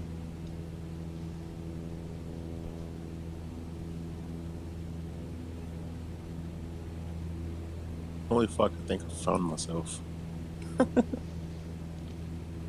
Like, like existentially. No, no, no. Like, I mean, I found like a record of my like of me. That's what'll happen if you. I was gonna say that's what'll happen if you Google yourself, and then I thought of a better one. Be like, dude, that's just your Facebook account. Yeah, it's a record of you. It goes back for years. They've got pictures and everything. Man, you're an idiot. Imagine somebody really. Imagine losing your memory. Yeah, like someone with Alzheimer's. They think they're being tracked by the CIA because their homepage is Facebook. That had to have happened, right? Like that exact situation was 100% someone's reality. At least once. Yeah.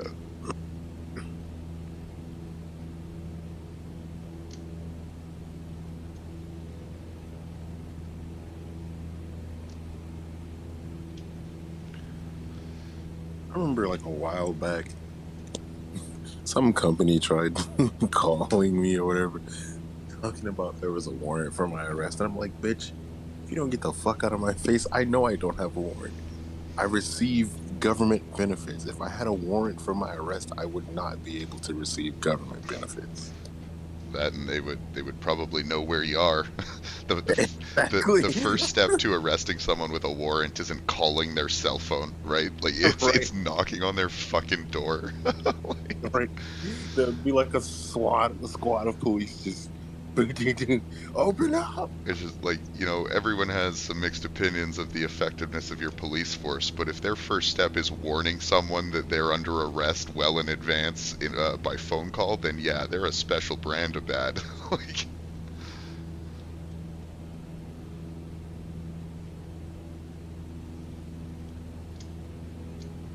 Imagine if they were like imagine they were outside your house just waiting for you. It's like, oh yeah, we're about to arrest you. And they try to go outside and leave. And it's just like their house is already surrounded.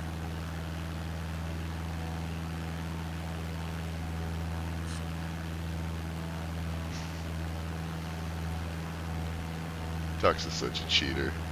How the fuck did he pay the loan off already?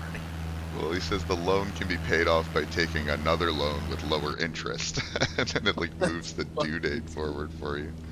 Yeah. Okay, we should be 6 nautical miles from this airport. Hear me out. Hear me out. What if it worked like that? I mean, it kind of does. How many people pay off one credit card with another? It's just like you keep paying it off with the other.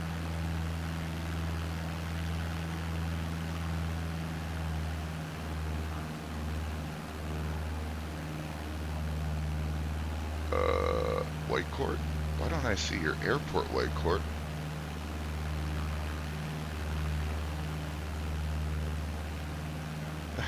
Financial genius. Yeah, okay.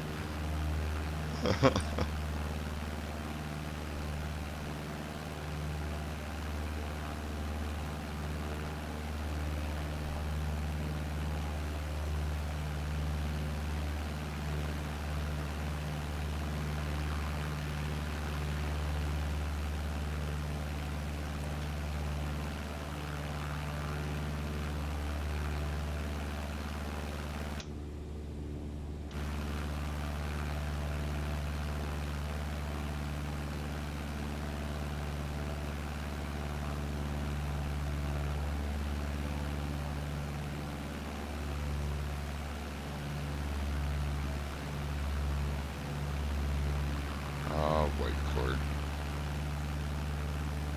There seems to be a multiple.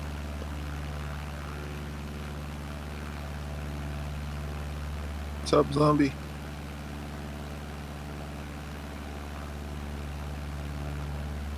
What? Zombie joint? No, I just keep getting the ones. Good morning. Barely hear you, man. It's because my microphone sucked. Cool. Oh, I think I see a runway light over there. Some sort of Mission that- blinking light. Gets closer. Oh shit, that's not what I thought it was. Yeah, I mean, who knows? It could be a lighthouse in the middle of Alberta.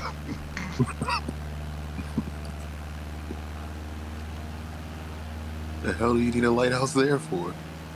Literally no reason.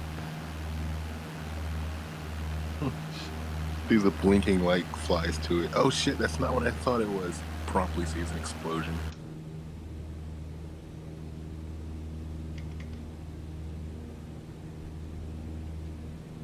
Shit, this charges you airport fees and everything? It's wild. This is like legit how to lose money with aviation.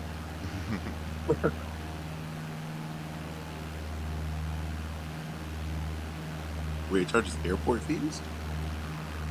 Yeah. JFK. Well, of course JFK would charge. They gotta charge somebody. Yeah, they gotta charge people up the ass to keep little fuckers like me from landing there, tying stuff up. I mean, yeah, if New York has to charge somebody, shit, they can't charge the residents anymore. Otherwise, they'll probably start shooting. And even Boston, it was $200 to land there back in the late 80s, early 90s. And it was to keep, the little guys out. So, mixing your 152s with your Dreamliners. Yeah, that would not go well. I like Duck's idea about Transporter, finding lower rate almost done. loans. Go to the parking. Fucking paying them off. And we're down.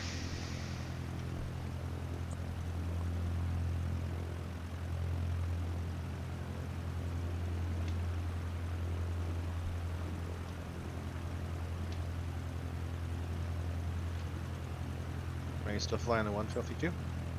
Yep. I'm keeping my eyes out for something that I want though. Like if I find an airport that offers the DC-6, I'll probably reassess my approach a bit. But A DC-6? yeah, The one that takes 3 people to fly? yeah. Why? You mean like 6 people? Enjoy playing? Kane, I mean? Why? What? He You're said, talking "Do like you the, enjoy-" the huge plane that's extremely complicated to fly. Yeah. Okay. Why not? It comes with an automated flight engineer. Have you ever flown it before? It's not that No, hard. I never have. Oh, yeah. Like most of it can be covered by your AFE. Um, it just has some special considerations for like takeoff and landing and stuff, right? But Right. it's not too Transporter, hard. disembarking Our of biggest passengers concern, I to think, begin. was going to be like if I choose a mission that's timed and I like don't have my engine started, I could foresee myself pissing a lot of time away, right? But Yeah. So I usually start cold and dark, but I wonder if the software really cares. It does, because you have to load stuff on the parking area. well, yes and no. Oh wait, no, you don't. I've loaded. This last thing. I was. Maybe it was last night. I was in the middle of a taxiway somewhere, and I stopped. I hit the e-brakes. And, Transporter from okay, we're loaded dispatch. passengers. Everyone is on Yeah, the bus. like I think it's Check more that they important that haven't you just are forgotten at anything. the airport Have a and then nice you hit the day. trigger, right, which is your parking brake. Yeah. You could probably start on the runway. I'm sure that's fine. Yeah, I think you could too. Who the fuck in their right mind would want to land at LAX when Los Angeles has like fucking 20 airports? Like, why bother? It's like you can land there, but you may be in a hold for a long time. Why even do that when you can literally go to Compton, Long Beach, I forgot the other one, Burbank. I think Maybe Santa if you're Monica flying to has like, one. if you're flying to like Hawaii or Japan or something like that. Australia. I mean, you need a really big airplane. As a heads up, if you stack a mission and then go to your flying tab and then you remove the mission from the stack at the bottom, if you aren't at your departure airport for that mission, you pay a penalty. It's like $200 or $300. It's not a big deal, but Yeah. I wonder if the margins are so tiny in this game that you really have to pay attention to that sort of stuff. I mean, I don't think so. I've like the only cost for me is my fuel. Basically, I can fill my tank on less than $100, and one mission's like 5,000 or more. I mean, I guess if it goes to that level of using airliners, then the cost would probably add up because Yeah, it can get pretty expensive. your distances are a hell of a lot longer than 25 miles, though. So who knows what you get paid at that point? True. The distances are longer, but the amount of the amount of fuel you'll need also rises exponentially. Okay, so we need to go. This one doesn't seem that bad.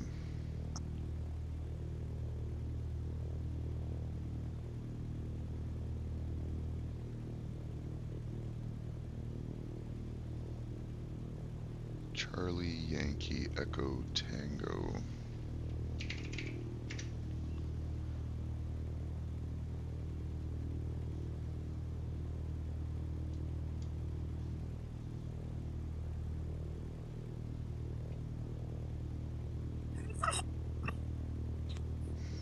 Still no aircraft that I want to buy there.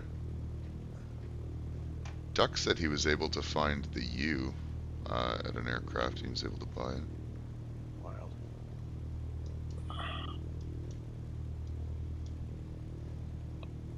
I noticed you buy the liveries separately, so I was, Oh, really?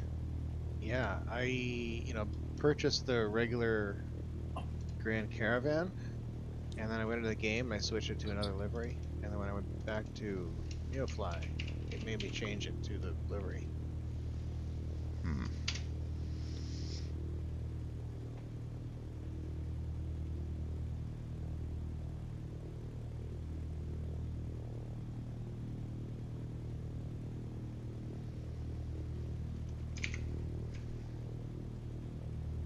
Right now, I took out a JFK, and I'm taking some passengers and cargo up to this teeny 800-foot grass strip up in Maine, in this little town that I happen to have spent a lot of time in.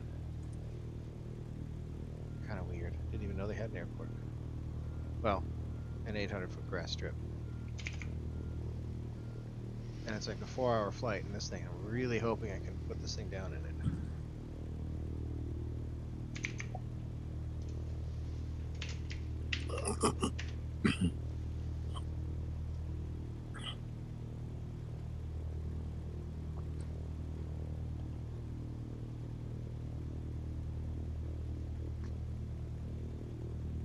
Hmm. So if a large private jet, such as a Gulfstream G650, is around 1,700 per hour fuel cost, a 737 would be probably more. Wait, didn't you guys say one of the missions that you had you got like 4,000 or something from? I heard one of y'all say that. I did a Or was mission that for I did a mission for 10,000. I got a Oh, yeah. 4,000 mission last night, and the one that I'm on right now is actually a $24,000 mission. Oh yeah. If that was modeled into that, then yeah, you'd probably have no problem. These are Billy. small trips too. A Yeah. small trip is, looks like they range up into what? 34,000, 41,000. Hmm. They're all definitely in the five figures. Oh, here's a $164,000 one. What the fuck? Hell. That's for tomorrow. No, that's for today. Let's take off 127/8/28 a.m. Well, that's in the past.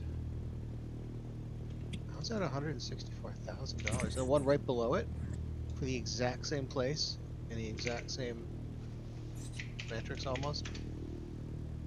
71,000. I really wish there was a way to set that up. Because you know how people like have virtual airlines and shit? Yeah.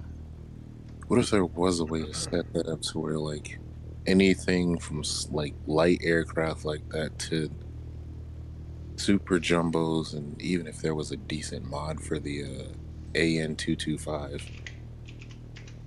So here's the one. JFK to Pittsburgh, right? There's Yeah. two, one on top of one another.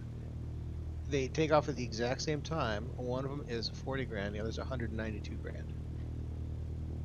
The hell is one carrying like basic shit and the other one's just like some high level like classified shit? Absolutely no idea. Shit.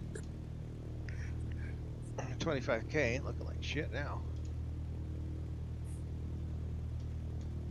Man, that was real Okay, life. You could do. I need like some kind of guidance to how to find any aircraft that interests me at all. Like, I've been just searching iCows, trying to find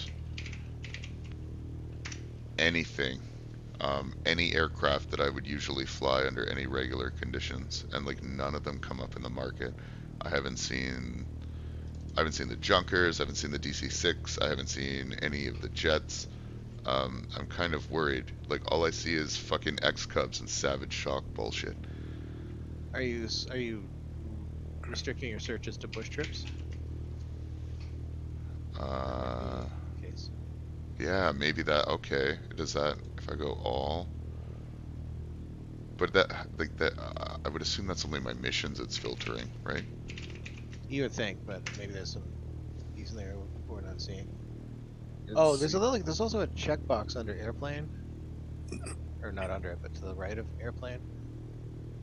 The little airplane icon Yeah, like I've on got the that. search window, so maybe that has a different selection criteria in it. But like, I get different categories in the market. So like this has a DA62. What's a DA62? Diamond aircraft. Yep, I think Diamond it's your twin. aircraft. Oh wow, Could be a wrong. DA-62. The only one I've ever flown was the DA-40. Is that their single engine? Oh no, that's a twin engine as Oh, well. that's their twin. Okay.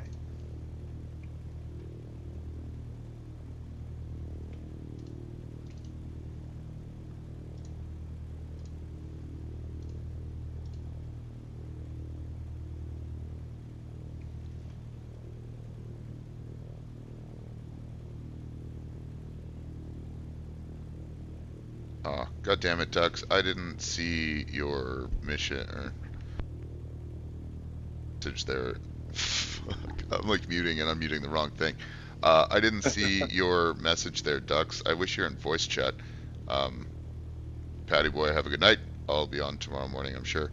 What do you mean you have to add them manually in the setup menu? What the fuck does that even mean? So this one? You must join the voice chat. Oh, he's working.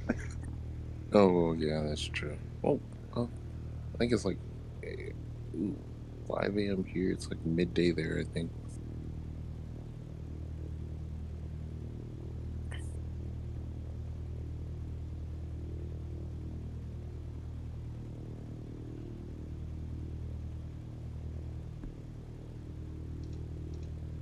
Imagine going back to like the early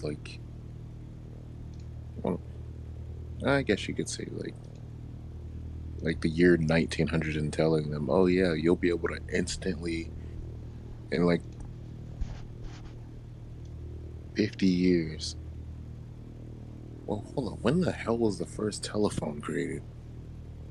Back in the 1800s, wasn't it? Late 1800s? And it wasn't widespread for quite a long time, though. Yeah. It's like one of those things where first telephone was, oh wow, Okay, 1849. so I guess I understand what we have to do here. In order to get, like, you have to manually add the aircraft, like the add-on aircraft. Oh, that's interesting. So there's, in the settings of NeoFly, you're probably not watching my stream, but in the settings in I am, thank you. NeoFly, there's an aircraft section, and you can basically add a custom one. So if I go, There's a reason I'm not watching your stream, Q. okay, Oh, are you streaming somewhere else, like on Twitch or something? yeah, sorry, I'm streaming on Twitch and YouTube. Oh, fuck that. So it would be PMDG DC6. I think it's Prop B qualification, 2 engine. Then you enter your range. I don't know all of this. You know what? I'm going to exit out of the sim and we'll enter this all.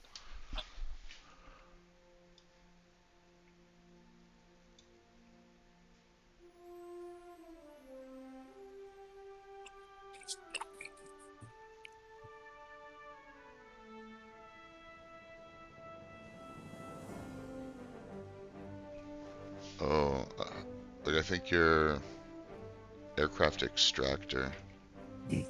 Can you link that to me in Discord? Because like that data extractor thing didn't seem to do that.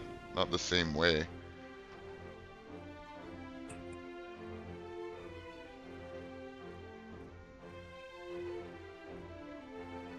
Oh, I think I see. It's all kind of coming together here.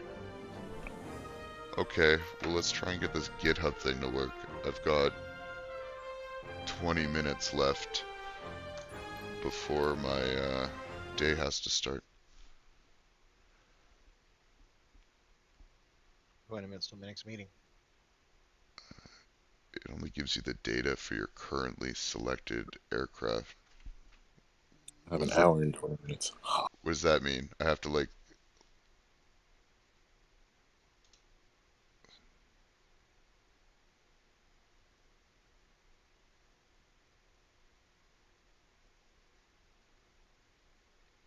what hangar? You're fucking losing me, ducks.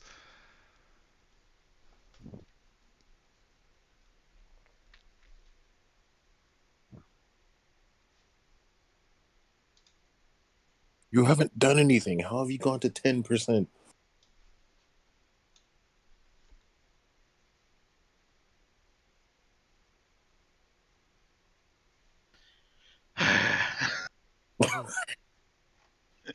Hi, ducks. Just 5 minutes. I That's the won't tell sound of your a teacher boss. who's spending 80% of his time on 20% of his students. It's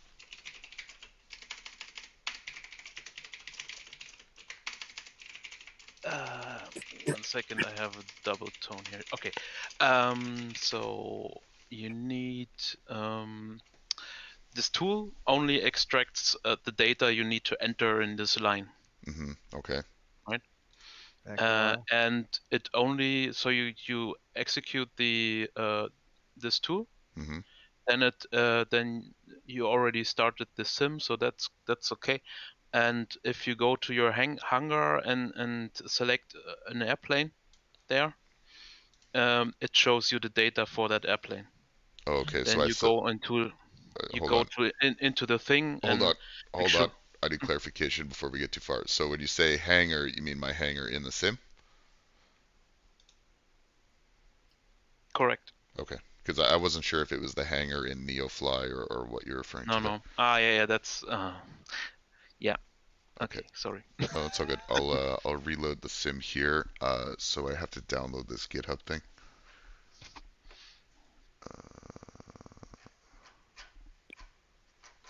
I also thought that it would automatically enter this into the database, but it just provides the data you need to enter. That's okay. Honestly, it's almost preferred. I would rather that than have my marketplace be filled with 78 Reno aircraft.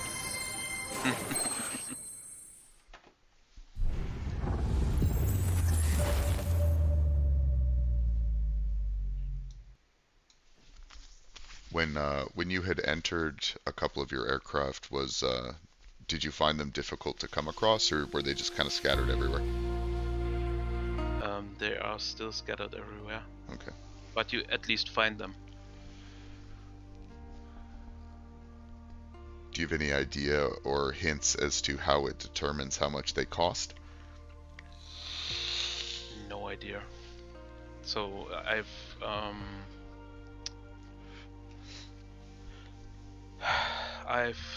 seen the U for 400,000, for example, in my marketplace, but there's always the option to to edit the database. Yeah, I was wondering, like, Manually. if it is just like the cruise speed or the fuel, or maybe it's like takeoff weight or something that really influences the cost of it. I'd be interested to know. Or I could like enter the DC6 but make it an A qualification, so it's really cheap or something, right? Maybe, yeah. I have not experimented with that. We will find out shortly. Should try it with the 787 and see how much it costs to get. I think I saw 7/8s in my list already.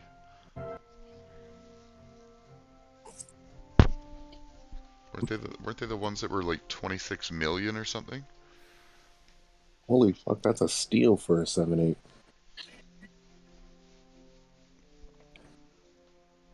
I think that's the most expensive aircraft I've seen.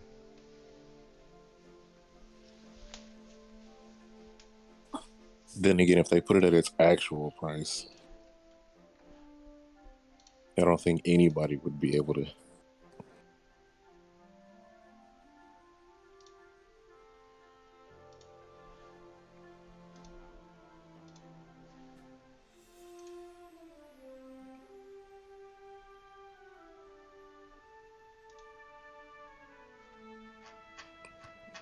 Yeah, the list price is 338.4 million. All right. That's just a loan away. Change aircraft. Yeah, good luck paying that loan off. Or liver or something.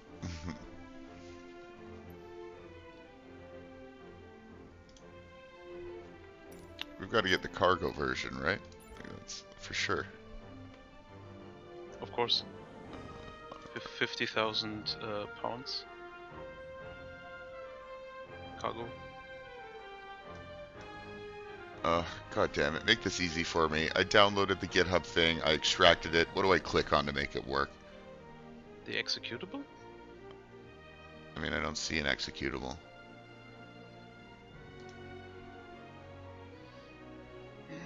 One second. Where are my downloads? Oh, No, that's the wrong one. 1 second. It's about damn time. I have the data extractor, and there's an MSFS NeoFly aircraft extractor exe in there.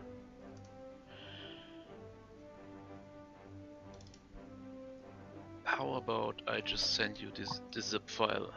Yeah, sure. I don't see an exe in this.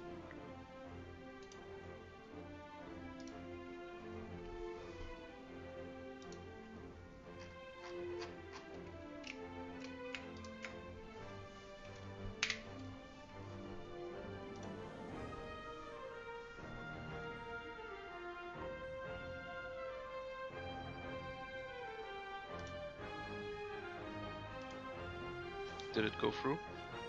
I have downloaded it here. Should this be in my community folder? No. No? It's just an exe which shows you some stuff in the from the sim. It connects to the sim and shows you the aircraft data, so you don't have to look for it. There we go. Okay, this one had an EXE.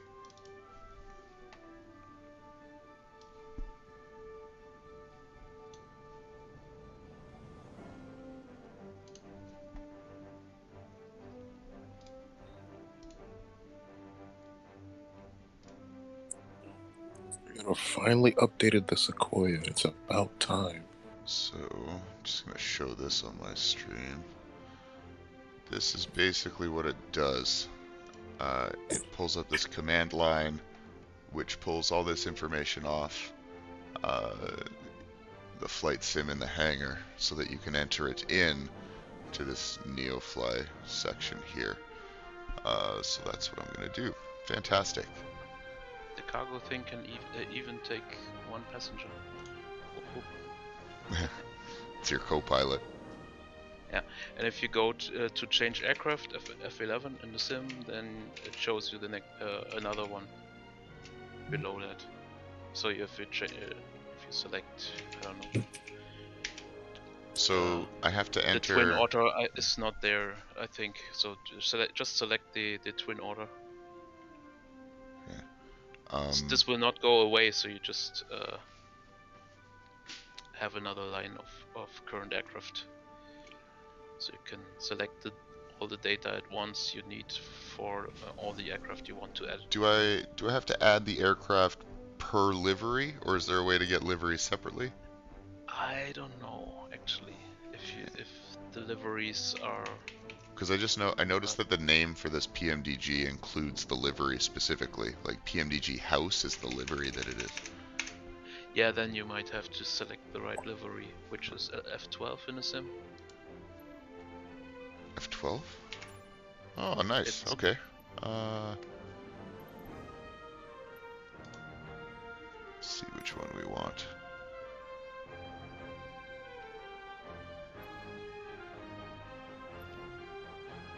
I think we'll do Northern Air Cargo. Yeah, so there you have another line with the data you want. Perfect. And if you select another aircraft, then it should escape and then go back. And select another aircraft. F12, F11, I don't know. The stream is a bit delayed here.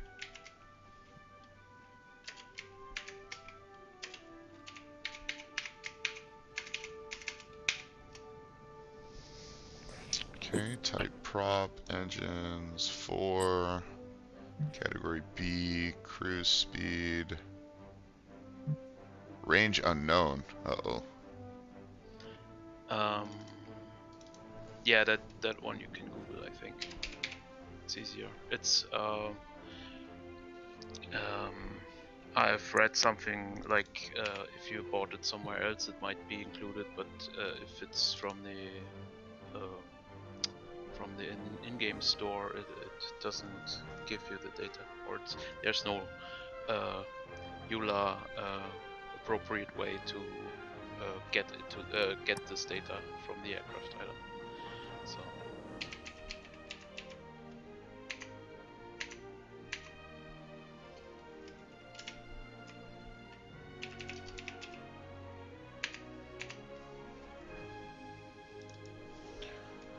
Max takeoff weight 107,200 pounds. Empty weight 52,567.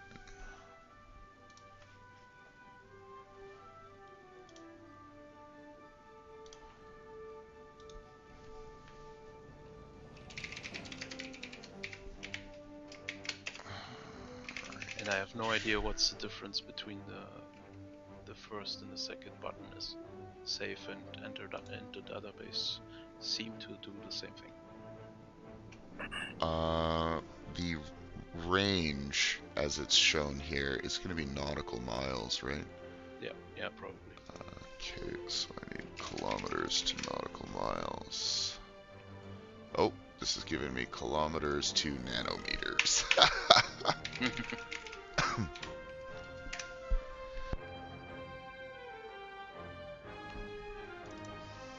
Alright, so its range in kilometers is 7,377.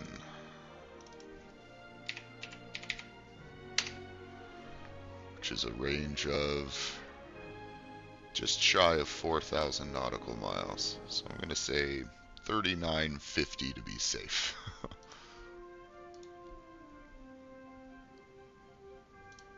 I can probably be closer than that. I'm going to say 3980.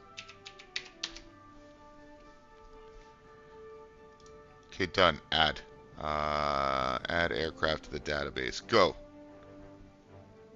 It will be used to generate the market. Reset your current ICAO missions. Okay. Want to do the Twin Otter as well? It's probably cheaper and still a lot more capacity. Yeah, alright. Let's take a look.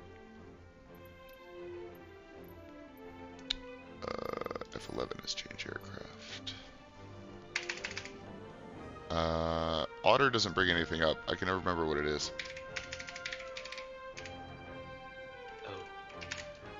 Twin? No.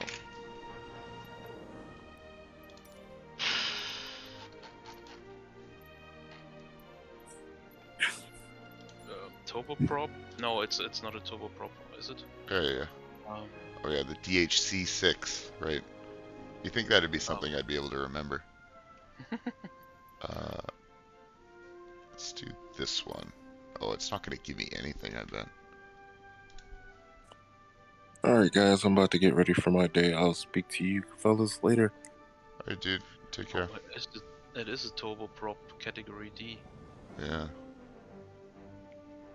See you. It's added here anyway.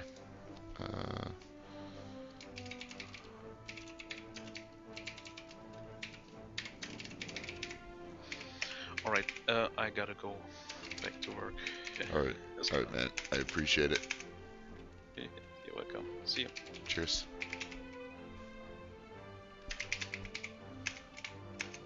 Alright. Just gonna enter this one in, and then we'll see what they're worth in the marketplace. Turboprop 2 engine. Category D, unfortunately. Range unknown.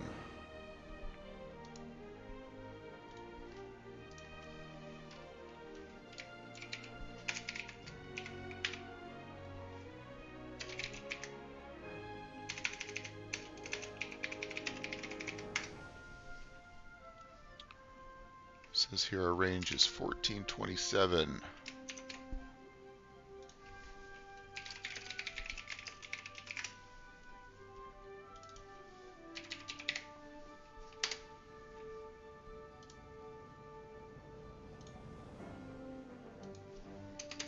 Hello?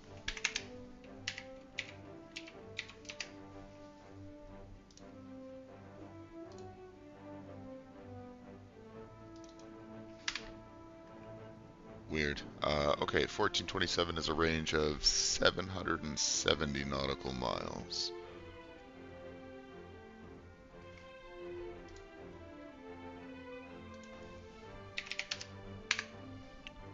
Payload 3269. Passengers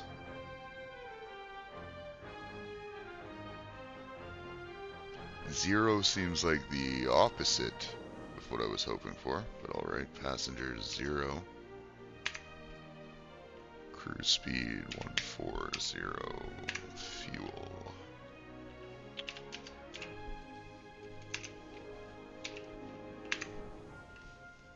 Not sure why tabbing doesn't take me there. Takeoff pounds. And empty weight.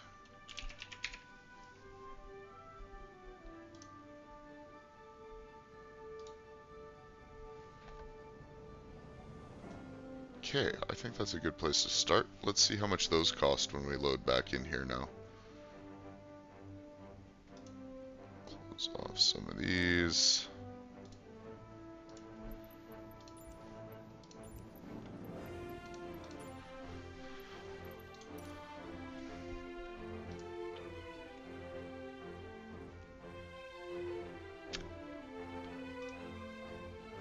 So we had just landed at Charlie Yankee Zulu uniforms. Let's load up there again.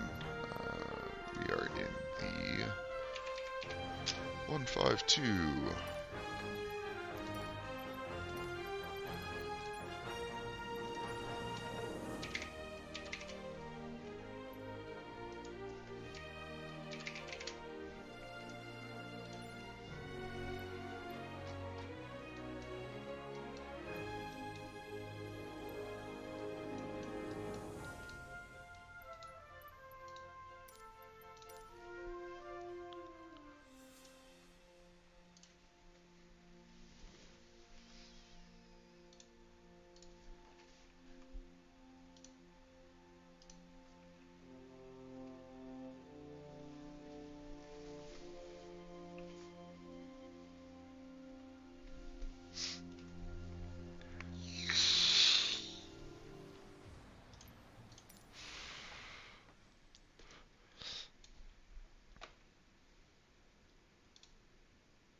Alright, so loaded up in Whitecourt here. Just gonna search again. Charlie Yankee Zulu uniform. It's worth noting you can see up here your pilot location is listed, so you can always kind of go back. What did that say? First successful mission will determine your position. Alright, cool. And there we go. So there's the Aerosoft, spelt incorrectly, but it's there for 1.4 million. So that is the Twin Otter. Let's see what we've got nearby.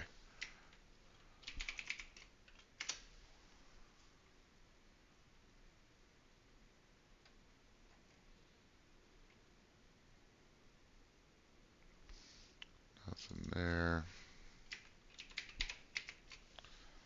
This is Jasper. Maybe they've got a DC-6 in Jasper. No.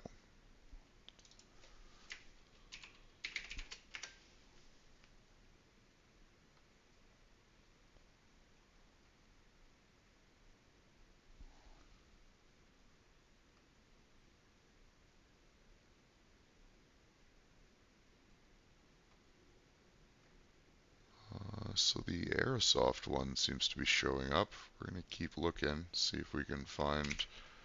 I just want to verify that the DC-6 shows up somewhere before I shut things down. Where did my Sky Vector go? Here it is.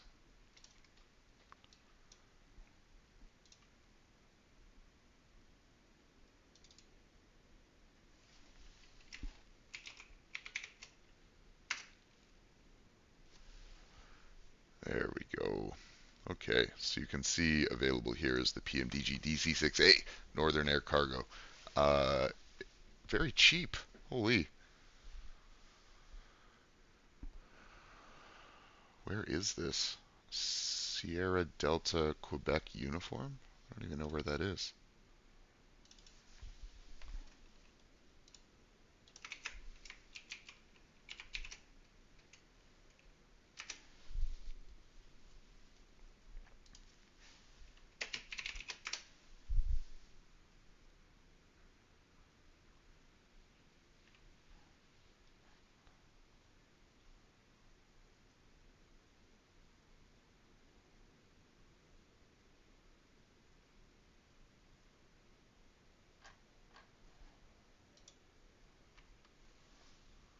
Like, yeah, it's literally Brazil. So I'm not sure how I got to Brazil all of a sudden.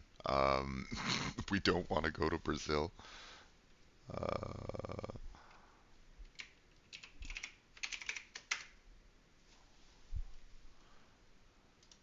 It's probably because I had this filtered to all trips, so some of them are very long. So if I just go here and instead go, let's just see what some of these little ones have.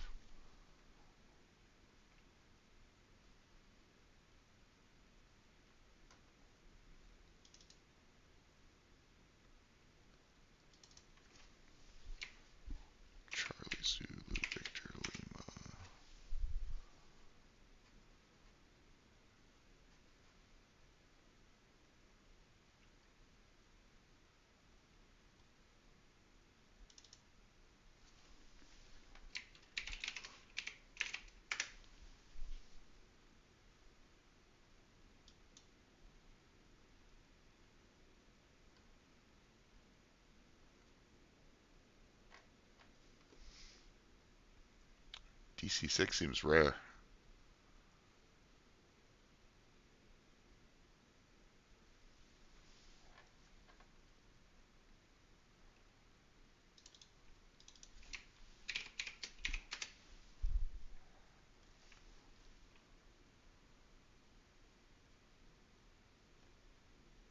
Okay, alas. We'll have to keep an eye out for it. It's clear that it is available now. We saw it available in Brazil for some reason. So that's going to be our next goal. I think we're going to take a loan to purchase a DC6 or a Twin Otter. I can't believe the Twin Otter is like 3 times the price. Seems unrealistic. That's okay. Uh, oh, wow. I was like, what is going on with the lights? But I'm definitely frozen. I'm all iced over. It makes it look really cool. Anyway, um, that's it for me. I'm already late for work.